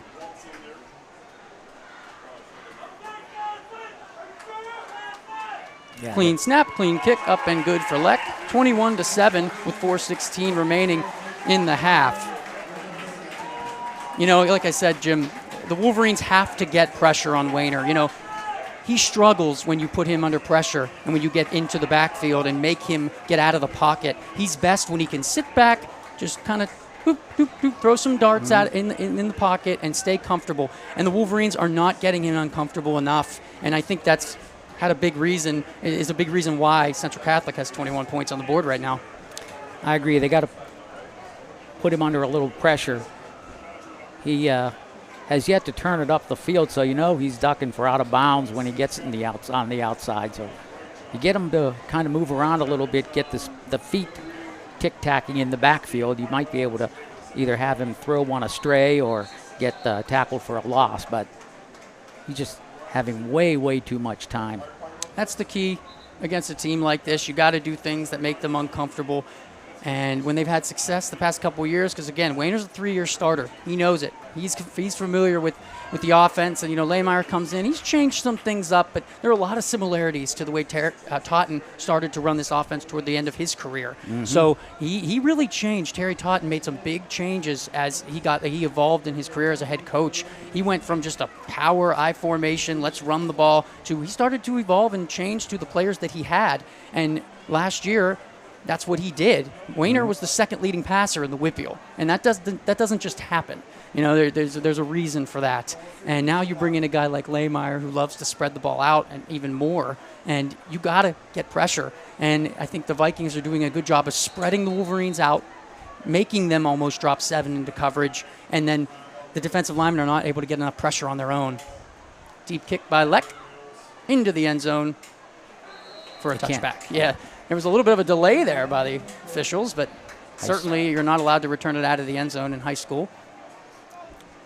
So the Wolverines will start at their own 20 here. Coincidentally, Lehmeyer is the 4th head coach for Central Catholic. John Fischetti, Art Walker, Terry Totten, and now Ryan Lehmeyer. And coincidentally, that's the same situation with Woodland Hills when they became Woodland Hills. Old Churchill High School. As Kevin Murray was named the second coach but resigned before coaching the game. Of course, George Novak preceded Tim Bostard, and it is Brian Tarrant here in his inaugural head coaching role. In the Wildcat here are the Wolverines. Jones, a little bit of a miscommunication there as he gets hit in the helmet there. And he's able to still come across for up the middle for about 5 yards. Looks like a timeout for the Central Catholic Vikings here, as they're certainly going to try and get this ball back. They have all 3 left, so you know they're going to make the Wolverines get some first downs because they want the ball back to try and score again before the end of the half. Yeah, these are saw on the replay there. Sorry, Jim Nesby coming across, just kind of nicking Jones in the head, kind of delayed him for a second there. And again, this is something that Wolverines don't have much experience with the Wildcat. I love to see it. Kudos to Cam Sadler for getting the Wildcat involved in this offense. They've run it a handful of times over the past 5 or 6 years, and pretty much every time it was successful. You know, they ran it a little bit with Jaden Lucas. They ran it a little bit with Saeed Holt. He was probably the best. He ran a couple times for big gains for the Wolverines, but outside of those couple times, you never really saw it again. And with all the speed that the Wolverines have had over the years, you'd think that you got to get that involved. And the other thing is, it takes a little bit of pressure off of Cam Walter. You know, he doesn't have to do everything for the Wolverines. Yeah, in years past, it was kind of crickets had run it a few times in a few years and then had success doing it, but for some reason or other went away from it. Back to the pistol formation for Cam Walter, ball up at the 25-yard line, and we see what the Central Catholic Vikings want to do. So this is a big opportunity for the Wolverines to say, we'll match that with a score. Give to Jones. Not much doing. He does break a couple tackles. He's able to make it a 3rd and manageable, but I expect another timeout here from Lehemeyer. Yes, indeed. So this is the big 3rd down, of course. 3:40. The clock hasn't stopped yet. 3:46. Yes, sorry. The clock probably should have stopped at 3:48, but it stops at 3:46.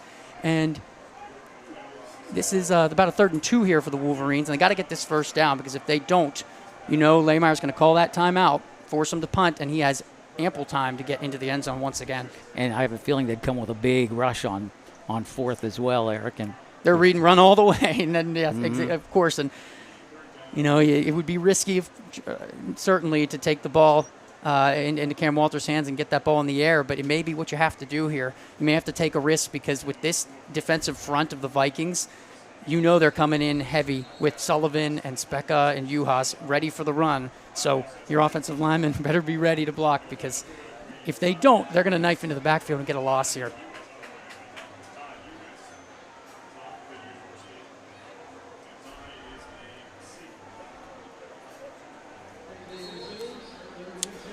Power pistol for the Wolverines. This may be a George Hill carry here, a big back for the Wolverines. He's going to split out to the left, actually. Give to Jones. They're gonna try and get up the gut, and it is not going to work. So it'll be 4th down. Just as we expected, the Wolverines do the obvious thing and try and run up the gut. It does not work. And it'll be 4th down, and they're going to have to punt to the Vikings, who are going to have tons of time now to try and get down the field and score again. It kind of just worked out perfectly for the Vikings. The Wolverines did the obvious thing, ran the ball a couple times up the middle, didn't work. Went to old Wolverine fashion there, and it did not come out how they wanted it to. And unfortunately, they're unable to hit their blocks and open any holes, and they're going to have to punt this ball away. And another thing you got to watch out for here is, Jim, they're going to rush this punter heavy. That's what I was saying. Yeah. Mraz is going to face a lot of heat here. You got Settles and Thomas back to return, but I'm sure Central is thinking, let's get a block here.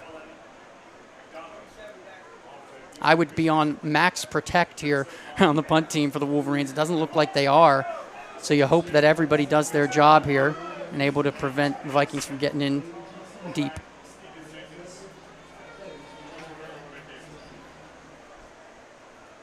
Ross back to punt, 21-7 Central here, 3:39 remaining until the half. Gets the snap, he gets the kick away. Not a very good one, though, as this one's going to bounce for the Wolverines at first, and it continues to bounce for the Wolverines. And I don't know why they aren't tackling him right now. Thank you. They should have stripped that ball out, actually. Him, yes. Yeah, I think that was a very lucky break for the Vikings, as it looked like Ashton Black came up to field it, expecting everything to just stop for him, but no fair catch was called, and of course he caught it on a bounce. So the Wolverines kind of thought, oh, okay, it's over. But meanwhile, they could have stripped that ball, pulled it away, and run for a touchdown, actually. Or just said, give me the ball, I'll give it to the ref, right? Yeah, kind of a bizarre thing here. As you see it bounce, Black takes it. And then a little tango here. Yeah, Wolverines don't want it to get too excessive, but he's not tackled. So there he goes. Missed opportunity there for the Wolverines. Nonetheless, 1st and 10, great starting field position at the 46 for the Vikings, their own 46. Wayner in the shotgun. 2 wide left, 2 wide right. Brings Shields to his right. Fakes the give. He's going to look deep again, and why not? He's got Gonzalez wide open. Another touchdown for the Vikings. No safety help over the top. I don't know. This is a learning experience for the Wolverines. They're going to have to figure out how they want to configure their defense, because right now they're getting beat time and time again over the top. And this is where, watching the film on the sidelines, Central Catholic does that. This is where that helps. They knew there was no safety help over the top for Woodland Hills, and they exploit it. Wayner just has to sit back there and toss it up. He has all day to pass again. And, a lot of things that Woodland Hills did in years past that just aren't changing. But again, it's week 0. There's time to learn.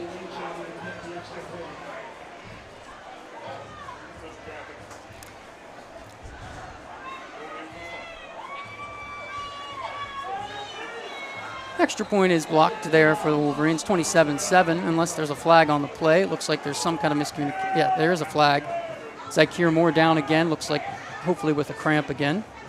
It is going to be a flag on the Wolverines as they came through too quick.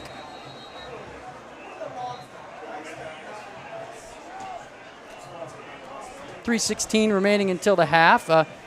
Central just doing what they've always done, exploiting weaknesses in defenses. And when you make it easy on them, it's hard to blame them. Woodland Hills not rushing the quarterback much, not having safety help over the top. They get beat once. They don't change anything. Central knows that they can do it again. They do it again. Wayner reads it, finds Gonzalez. Easy over the middle for a touchdown. But again, you're facing a school that's twice your size.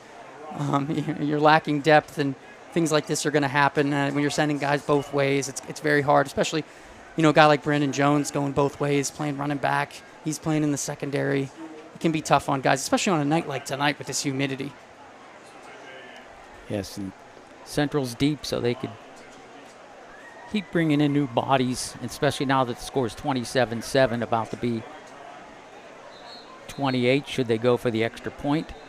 Or they may go for 2. They're now moved in a little closer. Yeah, it looks like they're going to go for 2. I don't see Billy Leck in that huddle.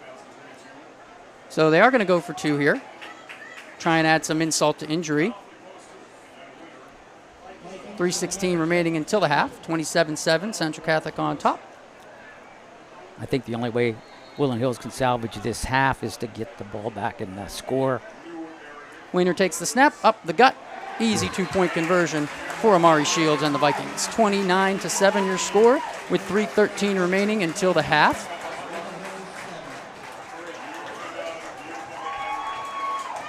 Yeah, they're just too big up front, Eric. And plus you got a defense that's a little undersized and certainly inexperienced when it comes to game time. Quarters. Heading into the third quarter, 3:13 remaining as Central Catholic will kick off to the Wolverines. 29-7 your score again. Central Catholic on top. Central will kick left to right, or from the Monroeville side of the field to the Turtle Creek side of the field, as we are up at about the 45-yard line from our broadcast booth. Lots of potential to learn, like I said, Jim, from the game like tonight. You're playing a team that highly touted as the best in the Whitfield, one of the best in the state. It's hard to think you can come in right away and compete with a team that has 127, I believe, players on their roster compared to a team like Woodland Hills with about 60-some. So it's tough right off the bat. You're at a disadvantage, and Tarrant doesn't want to hear excuses. I'm sure of that. They have made mistakes tonight, but they've also done a number of things well in the first half. And, it's 14-7. They're going to score. Outside of a couple bad plays there, it could be tied up. So game kind of got away from them here late in the second quarter. Ball's going to be kicked out of bounds, and we'll see if Wolverines match it with declining this penalty, which I hope they do. It doesn't look like they're going to. No, I'd make them kick it again. I certainly would make them kick this again. I don't know if they're going to, because that was 100% on purpose there. Leck wanted to keep it away from the dangerous return men of Woodland Hills. And because we know he has plenty of experience to kick it into the end zone if he wants to, but I think they just said, let's just keep it away from the return men. Don't risk kicking it, trying to kick it in the end zone and having Scoop get it at the 1 and being able to break a big return. but they're going to put it at the 35. Woodland Hills is going to take the penalty and start at the 35-yard line. It could work out in their favor. Wolverines come out. I could see Central was kind of thinking that the Wolverines might make them kick it again. There were 20 guys out on the field there for a few moments. Weems, Andrews, Brown, near side, split out to the left here.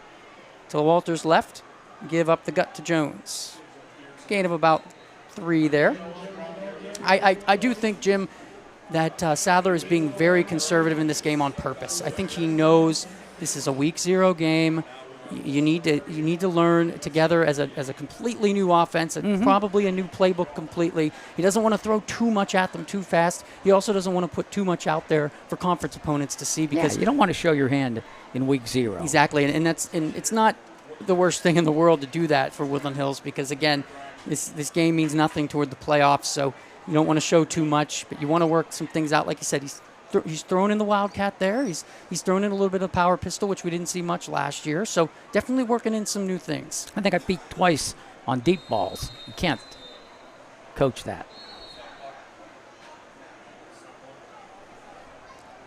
Another timeout on the field. It looks like they're going to the locker room. I guess the clock was incorrect. Wow, that was really incorrect. Yeah, we're 2:22 on the scoreboard game clock here, and it looks like the officials' clock was way ahead of that, as we will reach halftime here. And it's hard for us to know that, because we're not. Makes you wonder whether that touchdown came when the quarter was over. Yeah, certainly. It is halftime here at the Wolverina. Central Catholic has a 29-7 lead. Woodland Hills was down 14-7 and driving deep into Central Catholic territory. They were unable to finish that drive. They had a field goal attempt, and Miraz was unable to connect on that field goal, unfortunately. And Woodland Hills, after that, was still down 14-7, but went on to give up 2 deep balls to the Vikings. Susceptible over the top. Wayner just saw it the first time, and then again, Woodland Hills made no adjustments, unfortunately, and he was able to find Gonzalez for another 6 and 2 more on top of that. So now we sit at 29-7. Yeah, it was basically the same play. Cut the seam down the middle.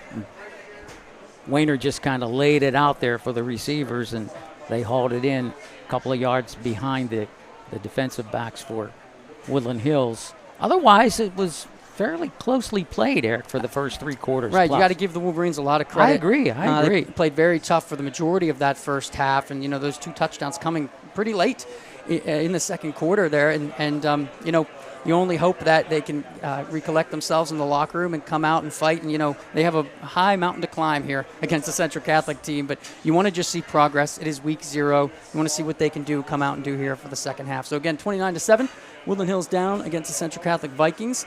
And we will step away for a moment, let the bands take the field, and we will be back with more football here at the Wolverina in the second half.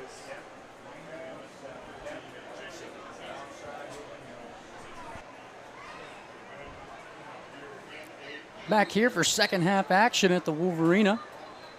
Woodland Hills down to the Central Catholic Vikings, 29-7.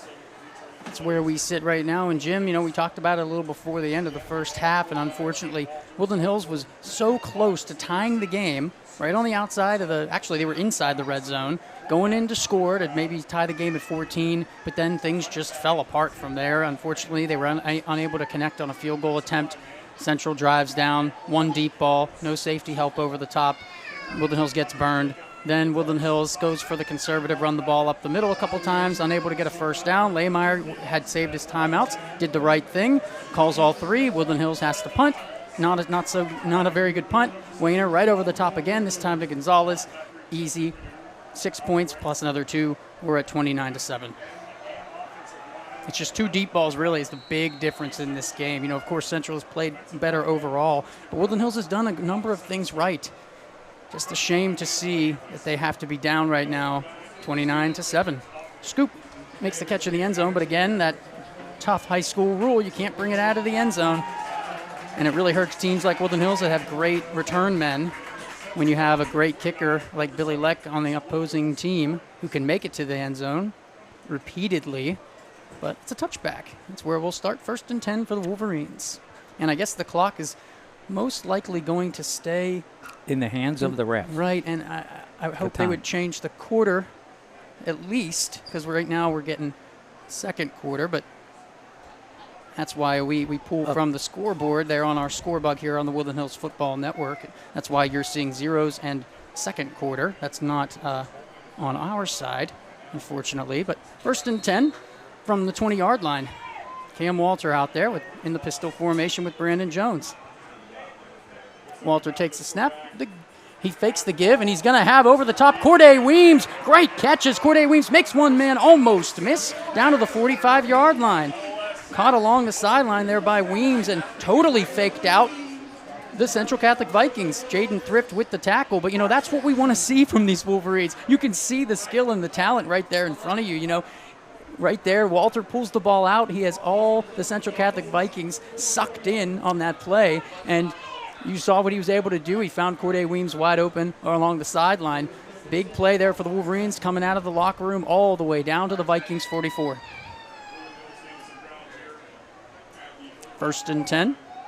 Walter in the pistol again. So we take a quick second look at that play. Give to Jones. This time he decides to keep it in the belly of Jones. Nowhere to go, no gain. Get a little off tackle play to the right and stop pretty much at the line of scrimmage.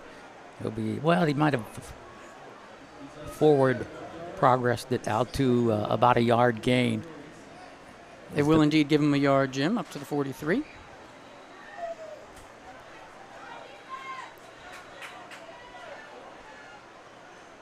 Again, more things like that. That's how you're going to get points on the board, Jim, against a team like this that's so strong up front. When you're able to get those guys out of the play, make Sullivan and Specca just completely irrelevant to the play, that's huge for Woodland Hills. Give to Jones again up the gut, nothing doing there. They go right back to the conservative play calling there up to the 40-yard line, 3rd down. And about 6. Oh, well, they put the ball at the 41. Looked like he got up to the 40, but nonetheless, it's going to be 3rd down and about 7. About 7 now. Yeah, had a nice 1st and 10 at the 44-yard line, and now you're stuck in a 3rd and 7. Getting close to 4-down territory. If they can get 5 or 6 here, Eric, I think they'll go for it on 4th. Down 29-7. Certainly nothing to lose going forward on 4th down, and you just got to be careful about injuries here at this point. Walter in the shotgun. Sidecar to his left is Brandon Jones. He's looking. He's got a man just unable to pull it in there. Some pushing and shoving after the play. Nasir Neal in there for the Wolverines, and for the Vikings it was Deron Goodwin. But 4th down now and 7, as they were unable to connect there on the pass from Walter, and it looks like they're going to punt. Guess can't blame them. It is 4th and 7, so it's a long 7 too. So Tarrant just wants to play it safe, punt the ball away. As the intended receiver there, I believe, was Isaiah Ramsey on the pass from Walter. Yeah, let's force a fair catch here. Morales in punt formation. Or maybe he can drop a dime. Ooh. Knee did not hit. Gets a safe punt away. Fair caught. And it's run in about the 13-yard line there. I believe that was Xavier Thomas making the grab on the fair catch for the Vikings. So a great play there to start the drive for the Wolverines, but they stall out after a couple of kind of dull run plays and unable to do anything with it. And, they were playing right into the hands of the Vikings there, Jim. That's what the Central Catholic wants you to do. They want you to run up the gut and off tackle because they got so many big boys on that line and some fantastic linebackers. We mentioned Specca going to Penn State, Cole Sullivan going to Michigan. They got a couple younger guys in Ashton Blatt, Colson Gatton. They can get you covered if you try and run the ball up the middle or off tackle. Wayner takes the snap, tosses it out to Vernon Settles. Big-time gain as he unable to break that second tackle there, but Brandon Jones takes him down at about the 30. Still running in the no-huddle offense. They're practicing for later in the season. You can't blame them. This is the time to work on things like the no-huddle and the hurry-up offense, even with a huge lead. Wayner takes the snap. Out completely wide open there. It looked like across midfield goes Cole Sullivan. Just nobody there for Woodland Hills, and they're a little bit confused here on defense. This is a time where they can learn. And Cole Sullivan down right now for the Vikings. Probably just a cramp. But again, this is a good time for the Wolverines to learn and get used to what some things they're going to see from opposing teams, and just a cramp for Cole Sullivan. He's going to work that out. Looked like the same play to the opposite side, Eric, pretty much. Get the receiver out in space and let him do the work. As we have a timeout for the injured player, Sullivan. Next week, the Wolverines will take on Gateway in their first conference game. That is a non-conference game. I'm sorry, non-conference. You're thinking of the last 2-year cycle. It is confusing, I'll give you that. You know, Woodland Hills was originally in that conference with Gateway and Penn Trafford, those teams out east. Then this 2-year cycle, they swapped it up on the Wolverines, made them play in the Northeast Conference against teams like Pine Richland, and so that's an easy mistake to make because you never know. Woodland Hills is one of those teams kind of on the fringe, so they kind of toss them around. Whippy will toss them around wherever they want. But, yeah, they certainly have a tough non-conference matchup next week against the Gators. Be right here. And you see how much open field there is right here near side. I don't know what Woodland Hills is doing. They're just, they're lucky that Wayner didn't audible out of that and just toss it out to Gatton or Gonzalez, because nobody was there for Woodland Hills. Nico Andrews was all by himself here near side. So that's the same situation. Come on up here. Yeah, I think got to get somebody over here. Man down for the Wolverines. Hopefully just a cramp. Again, we don't want to see any injuries in a game like this. That doesn't mean anything toward the playoffs. Hard to get. It is George Hill, who we spoke about a little bit in the first half, somebody who could be a major contributor for the Wolverines. He coming up from Georgia. Did a fantastic job blitzing the quarterback in his time there. I believe it was Riverdale High School where he spent his time. In Atlanta. Looks like they're just working out a cramp for Hill. One score I got so far, Thomas Jefferson taking it to Franklin Regional 35-7 right now. Not really out of town scores, but other Whitfield scores. Plum up on Kiski 21-6 late in the third quarter. We'll keep those rolling in for you as we can get them.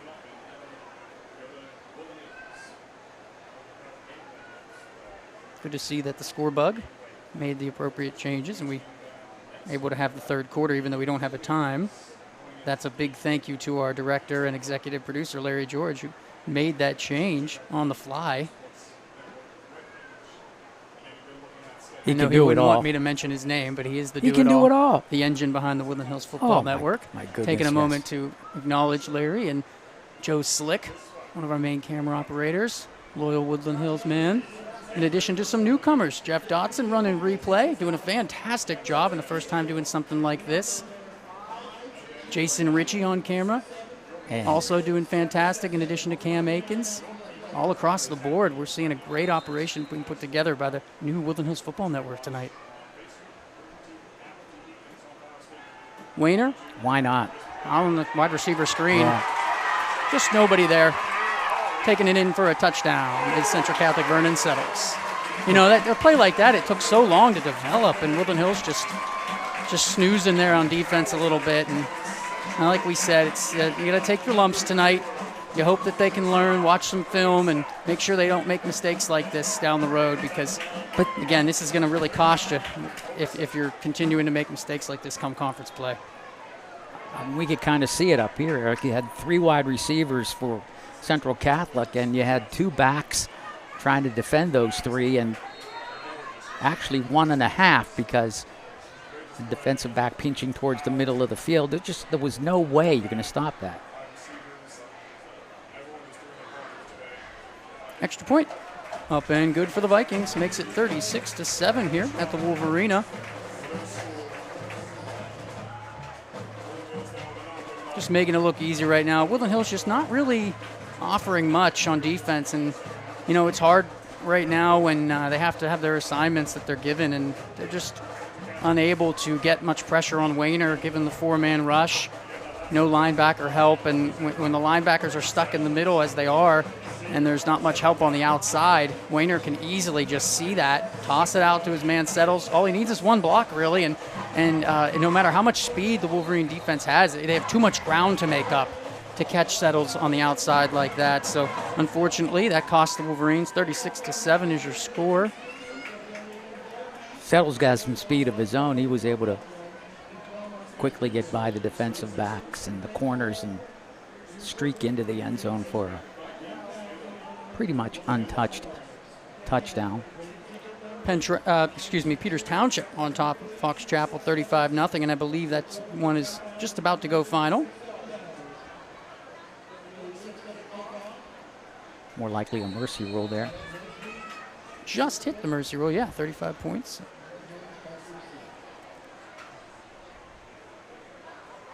Kick is away, short, pulled in by Brandon Jones.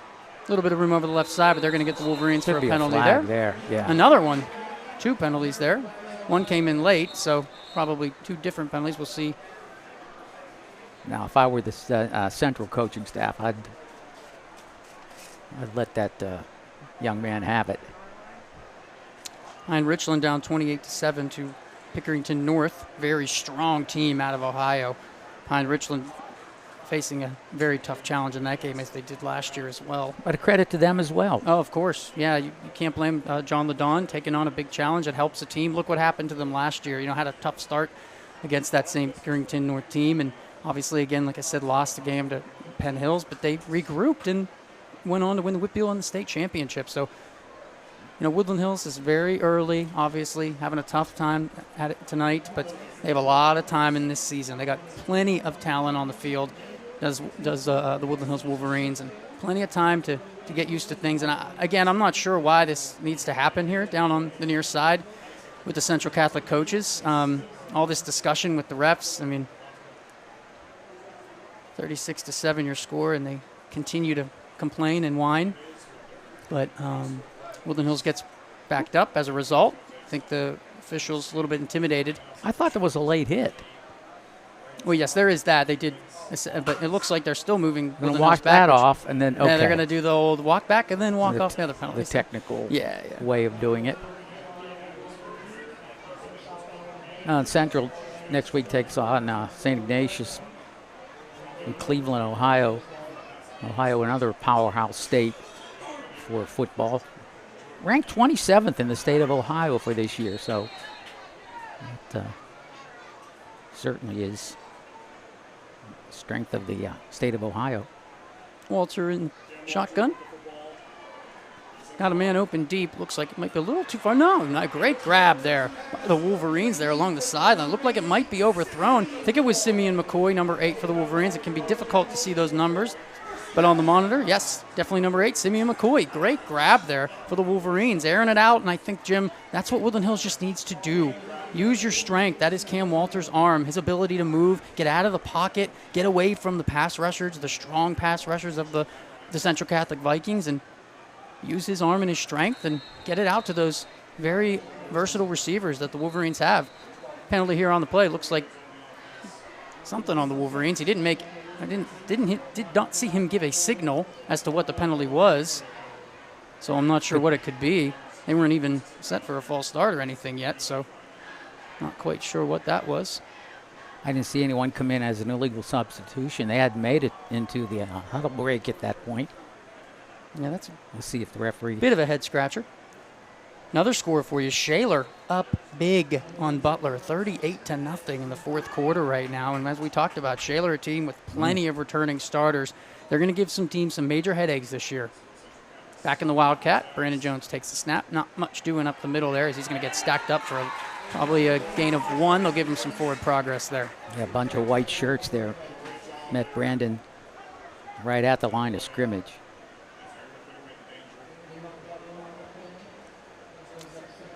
No Ball gain. spotted at midfield. Second down and what, about 12 to go? 13?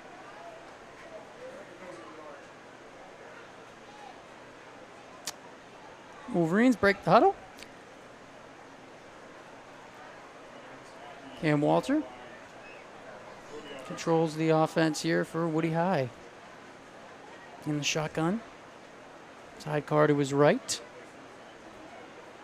Play clock's got to be getting down. Takes the snap. looks out. He's got a man wide open in the flat. Just overthrown there by Walter. Got a little bit too excited there, having a guy so wide open, and just aired it over his head. I think that was Elijah Nesby, I think, there out in the flat. The intended receiver. You see it again, I thought it might have been a catchable ball. Do you think it was a little too high? Looked like it was a little too high. Oh, no, I think you're right. I do think Nesby could have had that. I don't know. He didn't extend his arms fully and maybe thought it was coming right to where he had his hands ready and set to catch the ball, but unfortunately incomplete. And it's a 3rd and long for the Wolverines. About 3rd and 13, I believe. Walter, back to pass. Pump fake, getting rushed. He's going to throw the ball away. Out of bounds. 4th and long now for the Wolverines, and we'll see the punt team come on. You got to get Scoop more involved in the offense here. Haven't heard anything from him here in the third quarter. Haven't been able to get Scoop the ball much, unfortunately. And like I said, hopefully that's something that they can work on as the season moves along. Very tough way to start the season this year against a very, very good Central Catholic team. But they can certainly learn a lot from watching the film after this one. As I said, plenty of talent and speed on this team for the Wolverines, so they got a long season ahead, and I know they're going to figure out how to use all of that speed best. Morales gets the punt away, gets a nice bounce. And stopped by Woodland Hills, and I don't know why it was. I think he just got caught off guard, did Isaiah Ramsey, and it was right there in his face. And, it was taking a good Woodland Hills bounce. Looked like probably would have bounced at least another couple yards, but nonetheless, Ramsey downs it. Central Catholic will start right at about the 26-yard line, I believe, is where they're going to place the ball. It's like they're staying with their starters. And a big surprise, Jim, sorry to cut you off there, but a major surprise brewing in Mount Lebanon as Mount Lebanon is kicking some butt, on the Gateway Gators, 28-0. I don't know many people who saw that coming. So Woodland Hills isn't the only team getting a little bit humbled tonight. I think Don Hall is going to have some words for his Vikings Gators. I'm surprised the whistle wasn't blown earlier there, as it looked like his forward progress was stopped.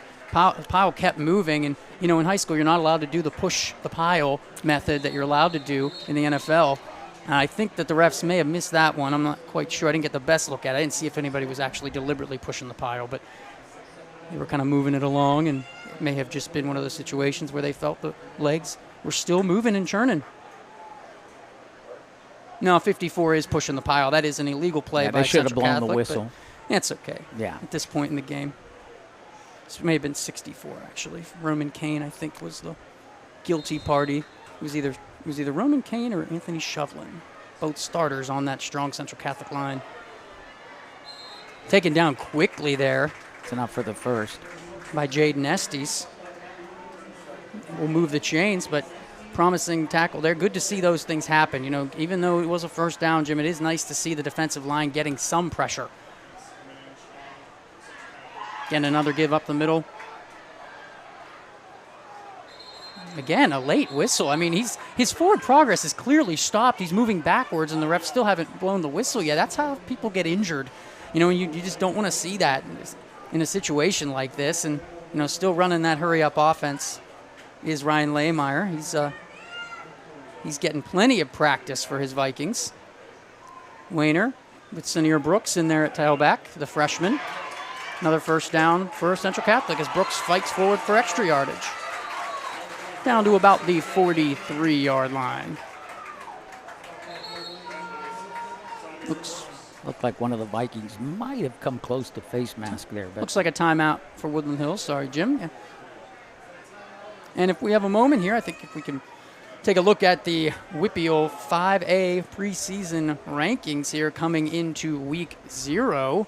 As we talked about, the Gateway Gators, number 1 in the Post-Gazette preseason rankings, getting shellacked right now in Mount Lebanon, which I said nobody saw coming at all. 28-0 there. Pine Richland sitting at the number 2 spot in the rankings. Penn Hills follows that up in number 3. And as you know, Jim, Penn Hills, my personal favorite to win 5A this year. They are loaded. quarterback Julian Duggar, so much experience. Running back Amir Key, Natel Mitchell, Kelsey Hunley on the line. They have so much talent, size, and speed. Does Penn Hills a big-time factor to possibly win 5A this year, followed up by Peters Township and Penn Trafford sitting in the 5 spot. It's part of that very tough 5A category, Eric. It doesn't get any easier when you go below that 5 even. I mean, talking about teams like Bethel Park, Upper St. Clair. Like you said, Woodland Hills is only going to get better from here. I know they will. They got a lot to learn from a game like this, and they've still given so much effort tonight, have the Wolverines. Give up the middle to Faulkner. He's taken down. Pretty good chunk, though, of yardage. About 5 yards. Defense out on the field for a long time, too, Eric. Yeah, and it's hard playing this hurry-up style. You know, with Central Catholic not giving them much time to breathe. Absolutely. Over the middle to Cole Sullivan. Down to the 30-yard line, another first down. You just don't want to see any injuries at this point. You know, I don't blame Woodland Hills for having starters out there because Central does. So, I mean, why you got to keep your starters out too, but out on the field, that is. But Senior Brooks is brought down by a couple Wolverines there. But I don't blame the Wolverines, but you just don't want to see any injuries at this point. That's the main thing. You've got to get out of this game healthy, as healthy as possible. Keep the clock running. Keep it moving. Weiner takes a snap. And now again, the same play that got a touchdown before for Central, almost does again. Great tackle coming in there as Brandon Jones saves the touchdown. I believe that was Vernon Settles on the catch. It was Settles. It was the same kind of thing, just the opposite side of the field, and Woodland Hills just not really ready for it. And nice blocking there by Central Catholic, and taking all the way down to about the 6-yard line. It'll be 1st and goal. Yeah. Score's a moot point. It's just a matter now of getting some play out of your. Give up the middle. Senior Brooks, nowhere to go, stacked up. I think both teams have probably had enough of a look of their first lines. Of course, as you mentioned earlier, Woodland Hills 3A category playing up to 5A. Central Catholic, one of just a few teams in 6A. Yeah, you know, Central Catholic, it doesn't have to worry about that new rule, the transfer, the success points. They play in the highest classification, so they get all the transfers they want. They can have all the success they want at the PIAA level, and they can say, you can't do anything to us. Nope. And that's what Central certainly does. They take advantage of that, pull from all over the state, pull from anywhere they want, and another touchdown there in the back of the end zone of Vernon Settles. And as I said, you know, they can get as many transfers as they want, and nothing can be done to them. So they've found the perfect way to manipulate that rule where they can't be punished, as opposed to teams like Aliquippa, who potentially could be forced into another situation where they may be on the fringe of playing 5A football during the next 2-year cycle. They were supposed to during this 2-year cycle. They appealed it, and they won their appeal almost. They appealed to play back to 3A, met in the middle, and they're playing 4A football and still dominating most of the teams in 4A. Extra point up and good for Central Catholic on the touchdown pass from Peyton Weiner to Vernon Settles. He was pretty wide open in the back of the end zone. 43-7 your score, and we've officially reached the mercy rule here in Turtle Creek, Pennsylvania. If we had a clock that we could see, it's the invisible running clock. Yeah, would keep you abreast of how much time, of course, it would appear at the bottom of our yes finely tuned operation here on the Woodland Hills Football Network. And as you know, we want to mention again, we said it once, but it's important to say that, you know, this is a new scoreboard, new play clocks. You know, Woodland Hills did a great job in getting this fantastic new scoreboard, and I'm sure for the rest of the season, you're going to be able to see how awesome that does look here at the field, and what it can do for Woodland Hills in terms of getting a nice shot up there. That big blank screen you see will be filled with our broadcast, hopefully next week, and it will be run properly. But like I said, it's hard right now. Everything was kind of put together quickly, and only so much you can do when you're working with multiple different people involved. But Woodland Hills has done a great job to get that scoreboard up and almost fully functional. If I would guess, I'd say about 5 minutes to go in the third quarter. It'll be a rolling clock.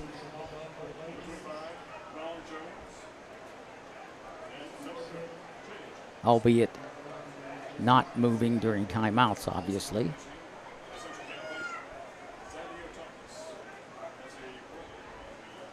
Billy Leck ready to kick off for the Vikings.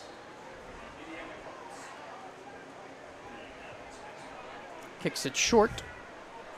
Again, working on different things. Nico Andrews gets it and just goes straight down. He had Vikings coming in fast and hard there, and Andrews did a good job to get down quickly.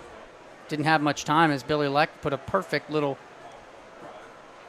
kick there in to keep it away from the dangerous return men of Woodland Hills. And, Central is one of those teams, no mercy. They could be up 100. They don't care. They're going to keep doing what they always do. Smart play there. Andrews, one of those transfers we talked about, coming in from Pine Richland, and expect a big year out of him. I have not seen him much at receiver tonight, and I'm sure there's a reason for that, because that was the cream of the crop for him at receiver last year at Pine Richland as a sophomore. But I think we will see him split out at receiver as the season moves along. Right now, Cam Walter out there in the shotgun with Brandon Jones to his right, Trips to his right, and Corday Weems to his left. He's going to look deep to Corday Weems, just overthrown. Pretty good coverage there as well by Xavier Thomas. But, if Walter puts that in the perfect spot, it probably is a grab for Corday Weems, but just a tough pass to make for Cam Walter. It was. It would have to have been dropped right in on the spot. Second down and 10 now for the Wolverines at the 25-yard line. I think it'd be great if the Wolverines could go down here and score, even if they get a field goal here, Eric. Certainly more points on the board would be helpful in a game like this, give you some confidence going into next week. Yeah, you get double digits against Central Catholic, I think. That speaks volumes in week 0. Flag on the play. Looks like a false start for the Wolverines. But again, we talk about Central being a 6A team, and you expect this in a way. They're built differently. Like we said, they have players from all over the place. They're a huge school compared to Woodland Hills. Woodland Hills is a 3A school by enrollment.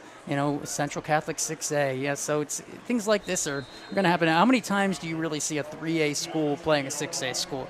Very rarely. And so this is I commend Woodland Hills. Very much so commend them for taking on this challenge tonight, especially, like I said, Brian Tarrant coming in as a new head coach with a new staff almost fully. It's just impressive to see Woodland Hills taking on a challenge like this as we head into the fourth quarter here at the Wolverina.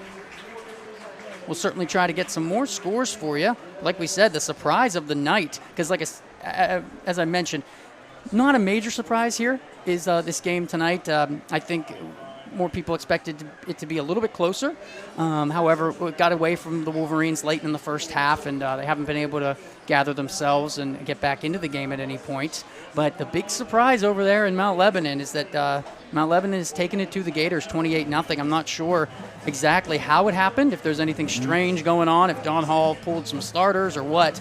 But Gateway, the number 1 team you saw according to the Post-Gazette rankings coming into the year, and Mount Lebanon in 6A was kind of, people thought they would be more towards the back of the pack, and everybody has Central Catholic or North Allegheny as their top team. And then most people actually were thinking Cannon Mac would have a very strong year this year in the 3 spot in most rankings for 6A. And they have a lot of returning starters on that team for Cannon Mac, so big things expected for the Big Macs. But after that, that's where Seneca Valley and Mount Lebanon have sat in most rankings. Most people not expecting much from them, as they both have lost a lot. I know Mount Lebanon, the starting quarterback, I believe, is focusing on baseball, a Division I baseball recruit, so he's taking time away from football. So it's pretty surprising to see Gateway in that kind of matchup right now against Mount Lebanon. Ready to begin the fourth. Cam Walter in the shotgun. Gives the jet sweep to Scoop Smith. Nowhere to go, stacked up in the backfield. Central all over that one. So just to make conversation, small sample size, Eric, but how would you rank Mount Lebanon with this win at Gateway? As far as, would they be competitive against Central? I know it's very early, obviously, but it gives you. I certainly think they can be competitive. I Yeah. personally, going into the season, did not think Gateway was the #1 team. I think they're a very strong team. I would still put them in the top 5. However, they lost a decent bit. Yes, they have Brad Birch back and Jaquan Reynolds, but they're rebuilding that offensive line. Just a couple starters back. As that pass falls short from Cam Walter, so we'll move to 4th down, and looks like a Wolverine down on the far side. That is Amir Brown, and we certainly hope that's a cramp, but it doesn't look like a cramp. And if it's anything worse than that, actually it looks like it could be a cramp now. Yes, okay. It looked like he was holding his knee like it was a knee injury, but they're working out a cramp there, thank goodness. But as I was saying, I do think that Gateway is still a very strong team, but they lost a decent bit, and I wouldn't have put them #1. So it doesn't shock me that they're losing to Mount Lebanon, but certainly 28-0 is a surprise because Mount Lebanon also had lost a lot from last year, and in that kind of phase, obviously also having a new coach out there at Mount Lebanon after Bob Palco decided to leave. So new things happening out there in Mount Lebanon, and Gateway having some trouble tonight. We've seen that happen to them in the past, and I think both teams are going to come into next week hungry for a win. I'm sure Woodland Hills will be after tonight, and Gateway, assuming they don't make a comeback in that game, will also be looking for a big non-conference victory next week. Not so much the score, but the fact that they've held Gateway scoreless. Yes, exactly. That's another good point, Jim. There was an article, I believe, in the Post-Gazette or the Trib that talked about how Gateway was getting ready to revamp their offense and go with the deep ball a lot, and I kind of found that surprising because they've used the deep ball a decent bit in their offense before, maybe a little more RPO last year with Brad Birch, so maybe they're focusing more on getting the ball out deep, but Mount Lebanon apparently has done a very good job of containing that, and barring anything crazy happening in that game, like Brad Birch getting hurt early or something that we don't know about, very impressive performance by Mount Lebanon tonight against the Gateway Gators. That's a huge confidence boost for Mount Lebanon.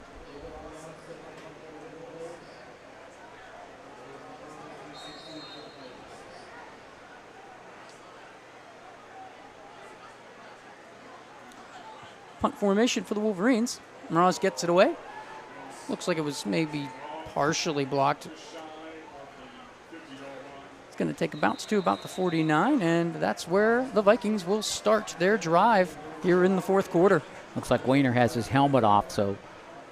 Certainly no reason to send him out here, yeah. No, I think he's done for the evening, as are probably many other of Central Catholic's first liners. Yeah, time to get the second team in, but again, when you're Central Catholic, your second team is still pretty darn good, and when you have a bunch of kids from all over the place, and you're able to do that. You're able to have a second group of strong players out there. There's Settles getting a tap of congratulations from one of the Central Catholic coaching staff. 1st and 10 for the Vikings. Give up to middle to Senior Brooks. Breaks a couple tackles. Up for a 1st down. That was a nice little run-off tackle. Found a little seam and burst through. Woodland Hills, of about 12 yards. Mm-hmm. Yeah, still mostly starters out there for the Wolverines, so you don't want to see them having trouble. Now, we did say, that it still is a pretty good second team for Central, but you should be able to have a little bit better of a performance against their second team. However, they all are fresh going out there, and this Wolverine defense has been out there a lot tonight, so they're pretty tired. 1st down, and Central kind of holding things up. I'm not sure why at this point, but 1st down and 10 for the Vikings. Another give to Brooks up the middle. Stacked up for maybe a gain of 1, depending on the spot. Yeah, I think the officials are probably letting them run out the entire. Yeah, we're probably down to about 5 or 6 minutes now, I would think, given the running clock. It's got to be going fast. I don't think they're even running the 40 seconds, 25-second clock. No, that's been off for a while. Has it been? Since the 1st half, yeah. Yeah, okay. They haven't had that, unfortunately. I didn't look around to bend at that. Yeah, Central's just kind of milking the clock now to end this game here. And I think that's probably the way to do it. Give up the middle. Hit quickly there by the Wolverines. I think that was Linaire Butler on the tackle for Woodland Hills.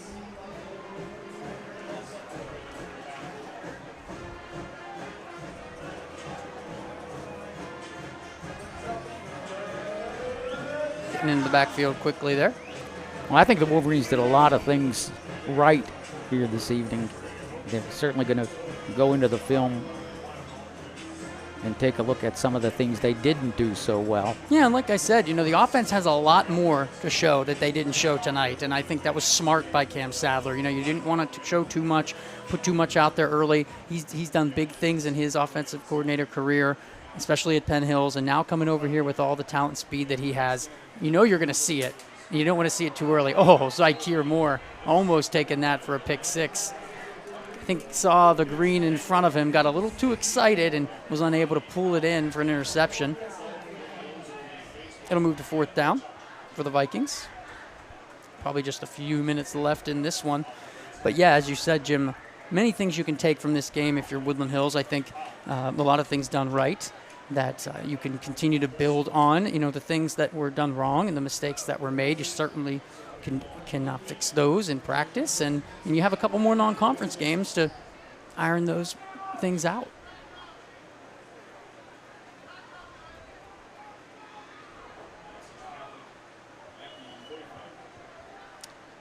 Getting set to punt it away. Central Catholic. Hold that flag. On the return now is Woodland Hills. Taken down at about the 33-yard line. Can't tell if that was Isaiah Ramsey, or I think it was on the return for Woody High. Probably just a couple plays here before we wrap this up, but I want to take a minute again, Jim, to thank everybody involved in bringing the Woodland Hills Football Network back. We couldn't be more excited to be back and be able to give you coverage throughout the season. Special thank you to Superintendent Dr. Castagna, the new athletic department, Tymere Brown, Julian Turner, former Woodland Hills football player. Thank you so much to them for letting us come back and be a part of Woodland Hills football and bring back the Woodland Hills Football Network. And as I mentioned, some new crew members, and Cam Akins on camera, Jason Ritchie on camera, Jeff Dotson running replay for us, of course, Joe Slick on camera, back as usual. You're back with me, Jim. I couldn't be more excited about that. And Larry George, the engine behind Woodland Hills Football Network.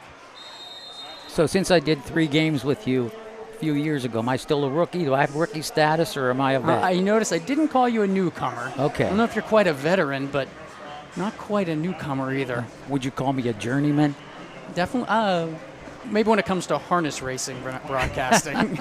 Certainly not football yet, but... Let's not bring up the harness racing, please, Eric. Right. So Woodland Hills going to run maybe 1 or 2 more plays before this one is over. Cam Walter in the shotgun with Brandon Jones to his left.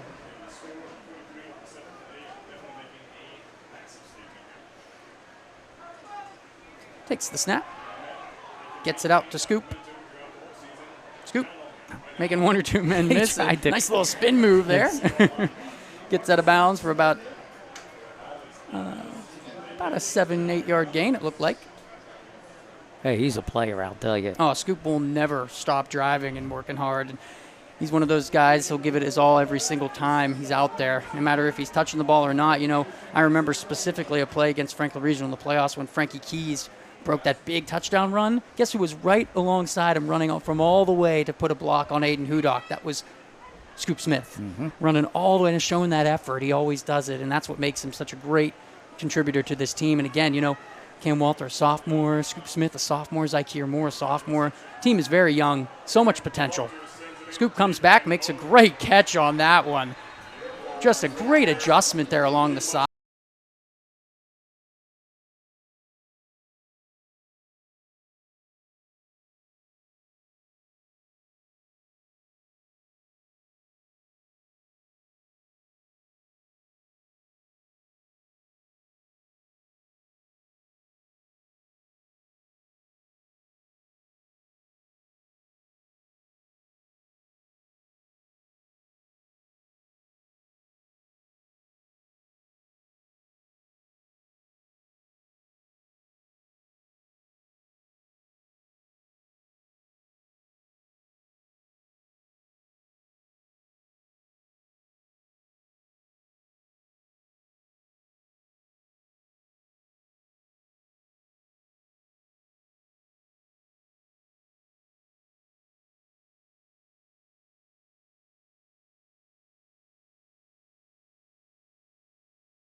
sideline.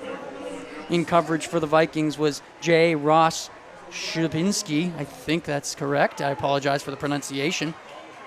But a great catch there by Scoop Smith. He made a big adjustment there. Looks like there's a flag on the play, though. Didn't even see that. They have to get one in there even at the end when the game's out of hand, unfortunately. Please. Not sure what the flag was. We'll see the call here. I'm assuming maybe a holding. Oh, an eligible receiver downfield. Crew's still got to do their job, so can't blame them. Yeah. Just a tough one there. It still can go on the film for a scoop. Eligible downfield, huh?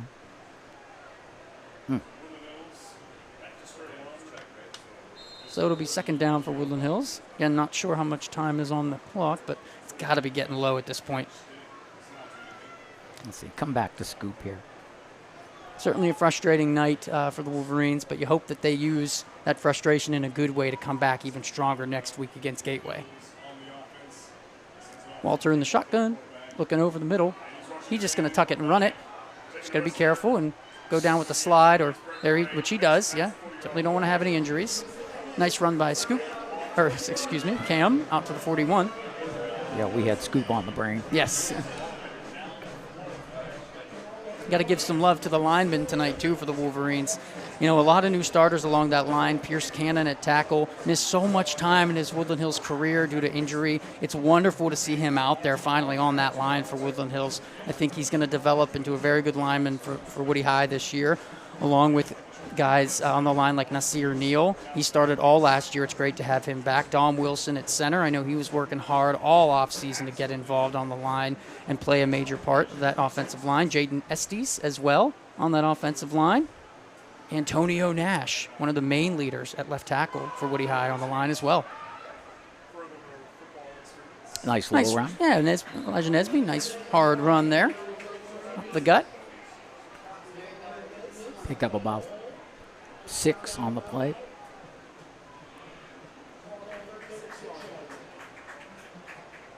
Make it a 5-yard gain for Nesby. I think a lot of good things to take away from this game for the Wolverines, as you alluded to, Eric. Score is really not indicative of.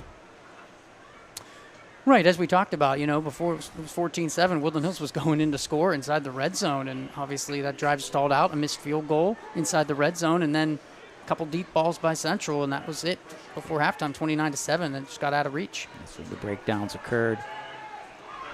Walter, nowhere to go at his first rollout, and looked like that Paul was intercepted there along the sideline. I think he did manage to get underneath that. It was a nice grab by Central Catholic there in the secondary by Jaden Gardenhire. Take another look at it. It did look like he was able to get the interception and secure it. Don't think it hit the ground there. Gardenhire. Our fantastic replay there. Looks like I kind of changed my mind on that one. That ball definitely was bobbled, and it looked like it hit the ground indeed. But nonetheless, it's a moot point here as Central will probably kneel the ball. I believe there's got to be only a minute or two left. I can't believe the clock hasn't run out yet.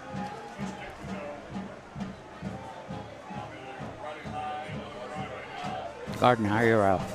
Yeah, they're going to send Wayner out so he can kneel, it looks like. And the congratulatory handshakes will occur.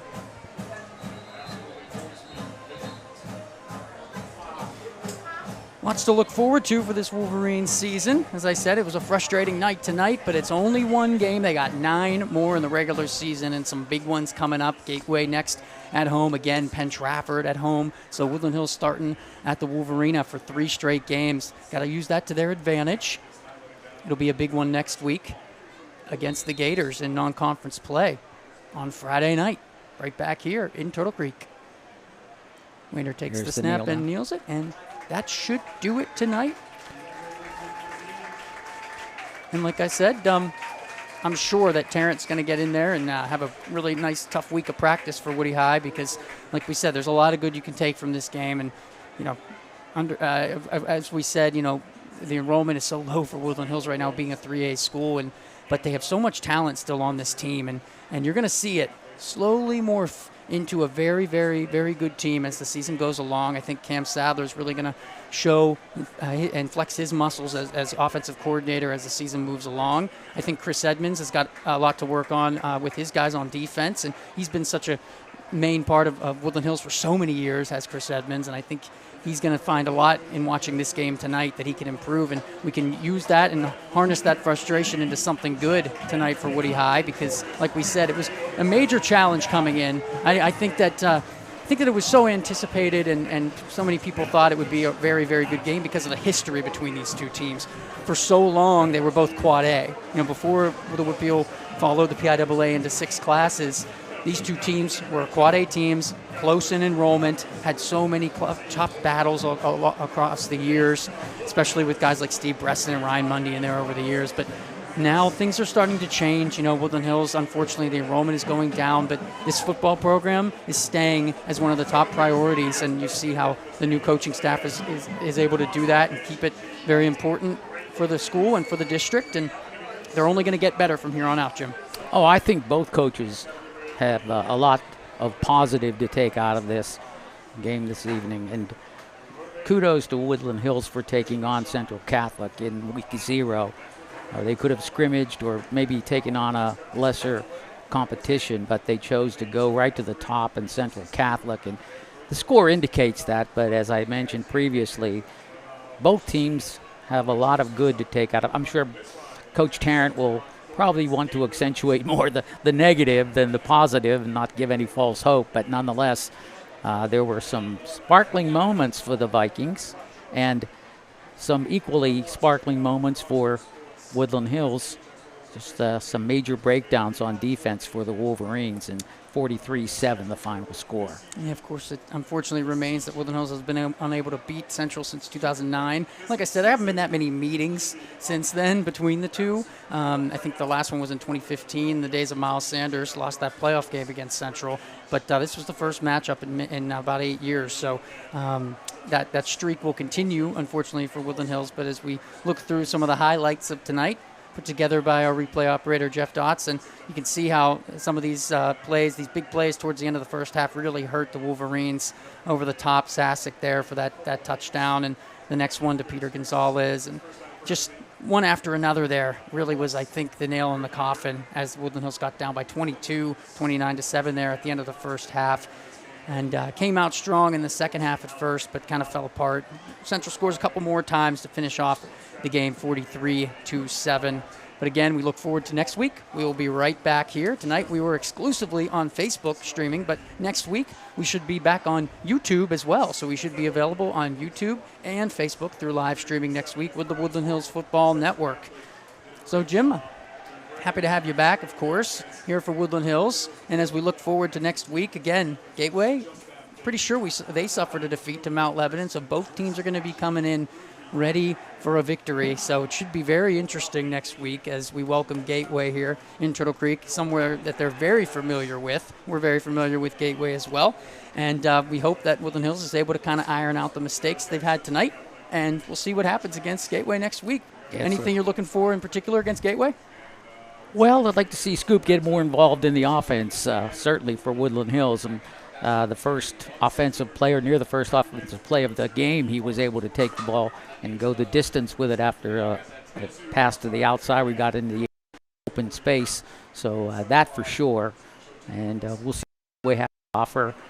They will most definitely be hearing it from Coach Hall this evening after that game ends, especially if they don't score. That's week 0 or not week 0. You got to put some points up on the board. Yeah, last time we knew it was 28-0 that Mount Lebanon was ahead, and I think the big thing to me is going to be, we talked about how Gateway was changing their offense a bit to go to the deep ball more, to get that ball out deep, and we saw what really hurt Woodland Hills tonight was the deep ball. They were in the game up until those 2 deep balls where they had no safety help over the top, and I think Gateway is going to see that, certainly, and they will look to exploit that next week. So I think that's on the top of the priority list for the Wolverines. Get things straightened out in the secondary, because they had their troubles with the running game against Central, but this line that they face tonight is definitely above the line that they will face with Gateway. Yeah. So I think they're going to have more success against the running game, but I think that deep ball and getting control of Brad Birch is going to be the key next week going in.